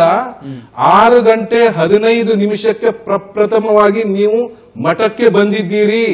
ಮತ್ತೆ 6:15ರಿಂದ 8:35 ಮಠದ ಆವರಣದಲ್ಲಿದ್ದೀರಿ. ನಿಮಗೆ 3:30ಕ್ಕೆ ರೇಪ್ ಆಗಿ ಹೋಗಿದ್ದಿದ್ರೆ ಯಾಕೆ ಅಲ್ಲಿವರೆಗೆ ಕುಂದ್ಕೊಂಡಿರ್ತಿದ್ರಿ? ಎರಡನೇದು 3 ಗಂಟೆ ನೀವು ಮಠಕ್ಕೆ ಬರ್ಲಿಲ್ಲ ಆ ಸಮಯದಲ್ಲಿ. ಇದೆಲ್ಲ ಬಿಟ್ರು ಪ್ರಾಸಿಕ್ಯೂಷನ್ ಅವರು ಸ್ಟಾರ್ ವಿಟ್ನೆಸ್ ಇದ್ದಾರೆ, ಅವ್ರದ್ದು ಪ್ರೇಮಲತಾ ಅವರದು, ಅವ್ರ ಸ್ಟಾರ್ ವಿಟ್ನೆಸ್ ಅಭಿರಾಮ್ ಅಂತ CW33 ಅವರು ಹೇಳಿಕೆಯಲ್ಲಿ ಹೇಳ್ತಾರೆ 3 ಗಂಟೆವರೆಗೆ ನಾನು ಅದನ್ನ ನೋಡ್ತಾ ಇದ್ದೆ ಏನೇನು ಮಠದಲ್ಲಿ ಆಗ್ತಾ ಇದೆ ಅಂತ. 3 ಗಂಟೆಗೆ ಪ್ರೇಮಲತಾ ಅವರು ಮಠದಿಂದ ಹೊರಗೆ ಹೋಗ್ಬಿಟ್ರು ಅಂತ ಅವ್ರ ವಿಟ್ನೆಸ್. ಸ್ವಾಮಿ ನಮ್ ವಿಟ್ನೆಸ್ ಅಲ್ಲ, ಅದು ಪ್ರಾಸಿಕ್ಯೂಷನ್ ಇನ ಕೇಸು. ಪ್ರಾಸಿಕ್ಯೂಷನ್ ಕೇಸ್ ನಲ್ಲಿ ಅವ್ರು ಹೇಳ್ತಾರೆ ಅವ್ರು ಒಬ್ರೇ ನೋಡಿದವರು, ಬೇರೆ ಯಾರು ಇಲ್ಲ ಅವ್ರ ಪ್ರಕಾರ. ಅವರೇ 3 ಗಂಟೆಗೆ ಹೋಗ್ಬಿಟ್ಟಿದ್ದಾರೆ ಅವರು ಅಂತ ಹೇಳ್ತಾರೆ. ಸಿಡಿಆರ್ ಪ್ರಕಾರ ಇಲ್ವೇ ಇಲ್ಲ. ನಾ ಹೇಳುದು ಇಷ್ಟೇ ಪ್ರಶ್ನೆ ಅಲ್ಲ. ಈಗ ನಾಣೆಯವರು ಹೇಳಿದ ಬಂದ ಪ್ರಶ್ನೆಗೆ ಉತ್ತರ ಕೊಟ್ಬಿಡ್ತೇನೆ. ಅವ್ರು ಹೇಳಿದ್ರು 2000 ಪುನಃ ಹೇಳಿದ್ದಾರೆ. 2005 ಇಸ್ವಿ ಕೇಸ್ ಇದೆ, ಆ ಕೇಸ್ ಲಾನು ನಾನು ಹೇಳ್ಬಿಡ್ತೇನೆ. 2005 crimes page number 1 SC supreme ಕೋರ್ಟಿನ case, Devendranath Padhi versus state of Orissa. 3 ಜನ ಕೊಟ್ಟಂತಹ ಬೆಂಚಿನ ಜಡ್ಮೆಂಟ್. ಅದರ ನಂತರ ಹರ್ಷೇಂದ್ರ ಕುಮಾರ್ ಜಡ್ಮೆಂಟ್ ಬಂದಿದೆ. ಅದರಲ್ಲಿ 2014 ಜಡ್ಮೆಂಟ್ 5 ಜನ ಕೊಟ್ಟಂತಹ ಜಡ್ಮೆಂಟ್ ಸ್ಪಷ್ಟವಾಗಿ ಹೇಳ್ತಾರೆ, if any allegation should be seen as a whole, ಸಂಪೂರ್ಣವಾಗಿ ನೋಡಿ. If it is not amenable to a common sense of ordinary prudent man, if it is opposed to common sense or broad probabilities of life, discard it ಅಂತ. ಈಗ ಒಬ್ಬನು ಹೇಳ್ತಾನೆ ಚಂದ್ರನ ಮೇಲೆ ಕುಂತು ನಾನು ರೇಪ್ ಆಗೋದು ನೋಡಿದೆ ಅಂತ. ಸಿಂಪಲ್ ಆಗಿದೆ. ನಾನು ಕೇಳಿ ಇದನ್ನೆಲ್ಲ ಈಗಲ್ಲ ಫುಲ್ ಸೆಟಲ್ಡ್. ಏನಾಗಿದೆ ಅಂತ ಹೇಳಿದ್ರೆ, ಒಂದು ಚಾರ್ಜ್ ಫ್ರೇಮ್ ಮಾಡಬೇಕಾದ್ರೆ is there is strong suspicion is there or not ಅಂತ ಲಾದಲ್ಲಿ. ಮಿಯರ್ ಸಸ್ಪಿಷನ್ ಅಲ್ಲ, ಮಿಯರ್ ಸಸ್ಪಿಷನ್ ಡಿಸ್ಚಾರ್ಜ್ ಮಾಡಬೇಕು ಅಂತಿದೆ. ಸ್ಟ್ರಾಂಗ್ ಸಸ್ಪಿಷನ್ ಇದ್ದ ಕಾಲದಲ್ಲಿ ಚಾರ್ಜ್ ಫ್ರೇಮ್ ಮಾಡಲೇಬೇಕು ಅಂತ ಕಾನೂನು ಇದೆ. ಐ ಡೋಂಟ್ ಥಿಂಕ್ ನಮ್ಮ ಸ್ನೇಹಿತರು ಅದನ್ನೇನು ಡಿಸ್ಕಸ್ ಮಾಡಕ್ಕಾಗಲ್ಲ. ಸ್ಟ್ರಾಂಗ್ ಸಸ್ಪಿಷನ್ ಇದೆಯಲ್ಲ, ಆ ಸ್ಟ್ರಾಂಗ್ ಸಸ್ಪಿಷನ್ ಅನ್ನ ಏನ್ ಮಾಡಬೇಕು ಅಂದ್ರೆ ಬ್ರಾಡ್ ಔಟ್ಲುಕ್ ನೋಡಬೇಕು ಹೊರತು ಎನಲೈಸ್ ಮಾಡ್ಕೊಡು. ಎನಲೈಸ್ ಮಾಡ್ಕೋದ್ರೆ it is as good as conducting mini trial ಅಂತಾರೆ. ಮಿನಿ ಟ್ರಯಲ್ ಮಾಡೋಂಗಿದ್ದರೆ ಈಗ CW1 ಹೇಳ್ತಿ, ಅದ CW3 ಹೇಳ್ತಾರೆ ಅಂತ ಹೇಳೋ ವಿಚಾರ ಇದೆಯಲ್ಲ, ಅದು ಮಾಡಕೂಡುದು. ಈಗ FSL ಏನಿದೆ ಅದರ ಬಗ್ಗೆ ಅದರ ಬಗ್ಗೆ ಡಿಸ್ಕಸ್ ಮಾಡಕೂಡುದು ಅಂತ ಕಾನೂನಲ್ಲಿ ಹೇಳ್ತಾರೆ. ಶರ್ಮಾ ಮಾತಾಡ್ತಾರೆ ಇದಕ್ಕೆ. ನೋಡಿ, ನಮ್ಮ ಶಂಕರರೆಡ್ಡಿ ಅವರು ಹೇಳಿದರು, ಅದರ ಮುಂದಿನ ಭಾಗವಾಗಿ ಒಂದು ವಿಚಾರ ಹೇಳಲಿಕ್ಕೆ ಇಷ್ಟಪಡ್ತೇನೆ. 27ನೇ ತಾರೀಕಿಗೂ ಅವರು ತನ್ನ ಮೇಲೆ ಅತ್ಯಾಚಾರ ಆಗಿದೆ ಅಂತ ಹೇಳ್ತಾರೆ. ಅದೇ ಮಠದಲ್ಲಿ ಅತ್ಯಾಚಾರ ಆದ ಮೇಲೆ ಅವರು CDR ಅಲ್ಲಿ ಏನು ಕಾಣ್ತದೆ ಅಂತ ಹೇಳಿದ್ರೆ, ಮಠದ ಒಬ್ಬ ಪದಾಧಿಕಾರಿ ಕೆಕ್ಕ ರಾಮಚಂದ್ರ ಭಟ್ ಅಂತ ಹೇಳುವವರಿಗೆ ಅವರ ಸ್ಪೆಕ್ಸಿನ ವಿಚಾರವಾಗಿ ಮಾತಾಡ್ತಾರೆ.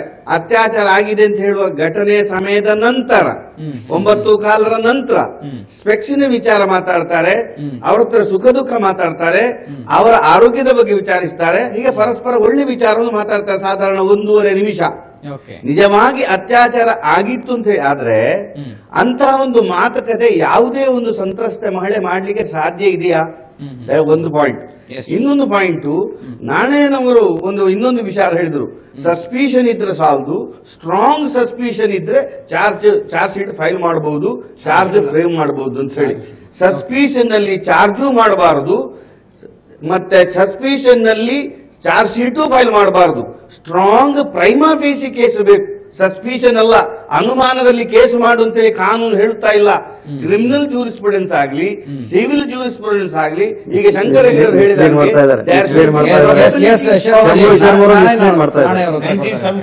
ಈ ಕಡೆಗೆ ಜಡ್ಮೆಂಟ್ ಬಂದಿದೆ, ಸ್ಟ್ರಾಂಗ್ ಸಸ್ಪಿಷನ್ ಕಾಲದಲ್ಲಿ ಚಾರ್ಜ್ ಫ್ರೇಮ್ ಮಾಡಬಹುದು ಅಂತ ಈ ಕಡೆ ನನ್ನ ಹೇಳಿಕೆ ಅಲ್ಲ, ನಾನು ಜಡ್ಮೆಂಟ್ ಅನ್ನು ಹೇಳ್ತಾ ಇದ್ದೇನೆ. ಸುಪ್ರೀಂ ಕೋರ್ಟ್ ಇಂದ ನೋಡಿ, ಅದಾದ್ಮೇಲಿಂದ 2014 ಬಂತು. ಸ್ಟ್ರಾಂಗ್ ಸಸ್ಪಿಷನ್ ಅಂದ್ರೆ ಪ್ರೈಮಾ ಫೇಸಿ ಅಂತ ಹೇಳೋದಲ್ಲ. ಪ್ರೈಮಾ ಫೇಸಿ ಇಲ್ಲದಿದ್ರೆ ಪೊಲೀಸರು ಚಾರ್ಜ್ ಶೀಟ್ ಫೈಲ್ ಮಾಡಕ್ಕಾಗಲ್ಲ. ಪ್ರೈಮಾ ಫೇಸಿ ಇರಲೇಬೇಕು, ಚಾರ್ಜ್ ಶೀಟ್ ಫೈಲ್ ಮಾಡ್ತಾರೆ. 1990 AIR ಸುಪ್ರೀಂ ಕೋರ್ಟ್ 1962 ಅದರಲ್ಲಿ ಹೇಳ್ತಾರೆ ಹೇಗೆ ಇರಬೇಕು ಸಸ್ಪಿಷನ್ ಅಂದ್ರೆ ಹೆಂಗಿರಬೇಕು. Strong, serious, grave suspicion so as to eliminate completely the possibility of complicity of accused in the crime ಅಂತ ಹೇಳ್ತಾರೆ. ಅಂದರೆ ಏನು? Strong, grave, serious suspicion based on what evidence, not all the material that is produced by the prosecution. Court ಏನ್ ಹೇಳ್ತದೆ? And even at this stage, special judge is not a post office. He is not a mouthpiece of the prosecution. Saranga alla, Tutturi alla. He being a special judge has to sift and weigh the evidence and he should eradicate and eliminate all other materials. Premalatha Diwakar ಅವರು ಮಾಡಿರುವಂತಹ ಆರೋಪ ಏನಿದೆ ಅದು strong ಅಲ್ಲ. So ಹೆಣ್ಣಿನ ಮೇಲೆ ನನಗೆ ಅತ್ಯಾಚಾರ ಆಗಿದೆ ಅಂತ ಆಕೆನೇ ಬಂದು ಹೇಳ್ತಾ ಅದು ಸ್ಟ್ರಾಂಗ್ ಅಲ್ಲ ಅನ್ಸುತ್ತೆ. ಸ್ಟ್ರಾಂಗ್ ಅಲ್ಲ ಅಂತಲ್ಲ, ದಯವಿಟ್ಟು ಮುಂದಿನ ನಿಮಿಷ ಹೇಳ್ತೀನಿ. ಈಗ ಇಷ್ಟು ವಿಚಾರ ಮಾತಾಡ್ತೇವೆ, ಇದರ ವಿಚಾರದಲ್ಲಿ ಒಂದು ವಿಚಾರ ಇದೆ. ಈ ಕೇಸಲ್ಲಿ ಏನೂ ಇಲ್ಲ. ಉದಾಹರಣೆಗೆ ಈ ರೀತಿ ತಗೊಂಡ್ರೆ ಸೆಷನ್ ಜಡ್ಜು ಅಪರಾಧಿಗೆ ಸಮನ್ಸಾಗಿ ಇಶ್ಯೂ ಮಾಡೋದು. ಅಂದ್ರೆ ಲಾ ಏನಾಗ್ತದೆ ಅಂತ ಹೇಳಿದ್ರೆ, ಚಾರ್ಜ್ ಶೀಟ್ ಫೈಲ್ ಮಾಡೋದು ಪೊಲೀಸ್ನವರ ಹಕ್ಕು ಅಥವಾ ಅವರ ಅಧಿಕಾರ ಏನು, ಅವ್ರು ಕೊಟ್ಟ ತಕ್ಷಣ ಅವ್ರಿಗೆ ಬರ್ತದೆ. ಬಂದ ತಕ್ಷಣ ಅವ್ರೇನ್ ಮಾಡ್ಬೇಕು, ಸ್ಕ್ರೂಟನೈಸ್ ಮಾಡಬೇಕು, ಪೇಪರ್ ಅನ್ನ ಮಾಡಿ ಸಫಿಷಿಯಂಟ್ ಮೆಟೀರಿಯಲ್ ಇದ್ದ ಕಾಲದಲ್ಲಿ ಮಾತ್ರ ಅವರು ಸಮನ್ಸ್ ಕೊಡಬೇಕು ಅಪರಾಧಿಗೆ ಹಾಜರಾಗ್ಲಿಕ್ಕೆ. ಇಲ್ಲ ಅಂದ್ರೆ ಚಾರ್ಜ್ ಶೀಟ್ ಅನ್ನೇ ಅಲ್ಲಿ ಹೊಡೆದು ಬಿಸಾಕೊಡ್ಬೋದು. ಅದು ಒಂದ್ ಸ್ಟೇಜು. ಎರಡನೇ ಸ್ಟೇಜು ಡಿಸ್ಚಾರ್ಜ್ ಸ್ಟೇಜ್. ಈಗ ಶರ್ಮಾ ಅವರು ಹೇಳೋ ಮಾತು ತಗೊಂಡಿದ್ರೆ ಇದರಲ್ಲಿ ಏನೂ ಇಲ್ಲ, ಎನಲೈಸ್ ಮಾಡೋದಲ್ಲ ಇದಿದ್ರೆ ಇದಾಕ್ಬಿಡ್ಬೋದು. ಇದು ಒಂದು ಮಿನಿ ಟ್ರಯಲ್ ಆಗಿದೆ ಅಂತ ನಾನು. ಓಕೆ, ಮುಂದೆ ಇದೇನಾಗುತ್ತೆ ಗಮನಾರ್ಹ. ಇನ್ನೊಂದು ಸಾರಿ ಬಹಳ ಮುಖ್ಯ ಹೇಳ್ತೇನೆ. ಈಗ ಇದನ್ನೆಲ್ಲ ಡಿಸ್ಕಸ್ ಮಾಡಿ ಹಾಕಿದ್ದಾರೆ. ನಾಳೆ ಹೈಕೋರ್ಟ್ ಇಂದ ರಿವರ್ಸ್ ಮಾಡಿ ವಾಪಸ್ ಬಂದ ಕಾಲದಲ್ಲಿ ಡಿಫೆನ್ಸ್ ವರ್ಷನ್ ಏನಲ್ಲ ಅಂತ ಹೇಳೋದನ್ನ ಎಕ್ಸ್ಪೋಸ್ ಮಾಡಿ ಕೊಟ್ರು. ನಾಳೆ ರಿಪೇರಿ ಆಗಿ ಇದನ್ನು ಒಂದು ಸ್ಟ್ರಾಂಗ್ ಕೇಸ್ ಆಗಿ ಮತ್ತೆ ಪುನಃ ಪರಿವರ್ತನೆ ಆಗುತ್ತದೋ ಅಂತ ಹೇಳೋ ಒಂದು ನನಗೆ ಒಂದು ಭಯ ಇದೆ ಅಷ್ಟೇ. Okay, thank you.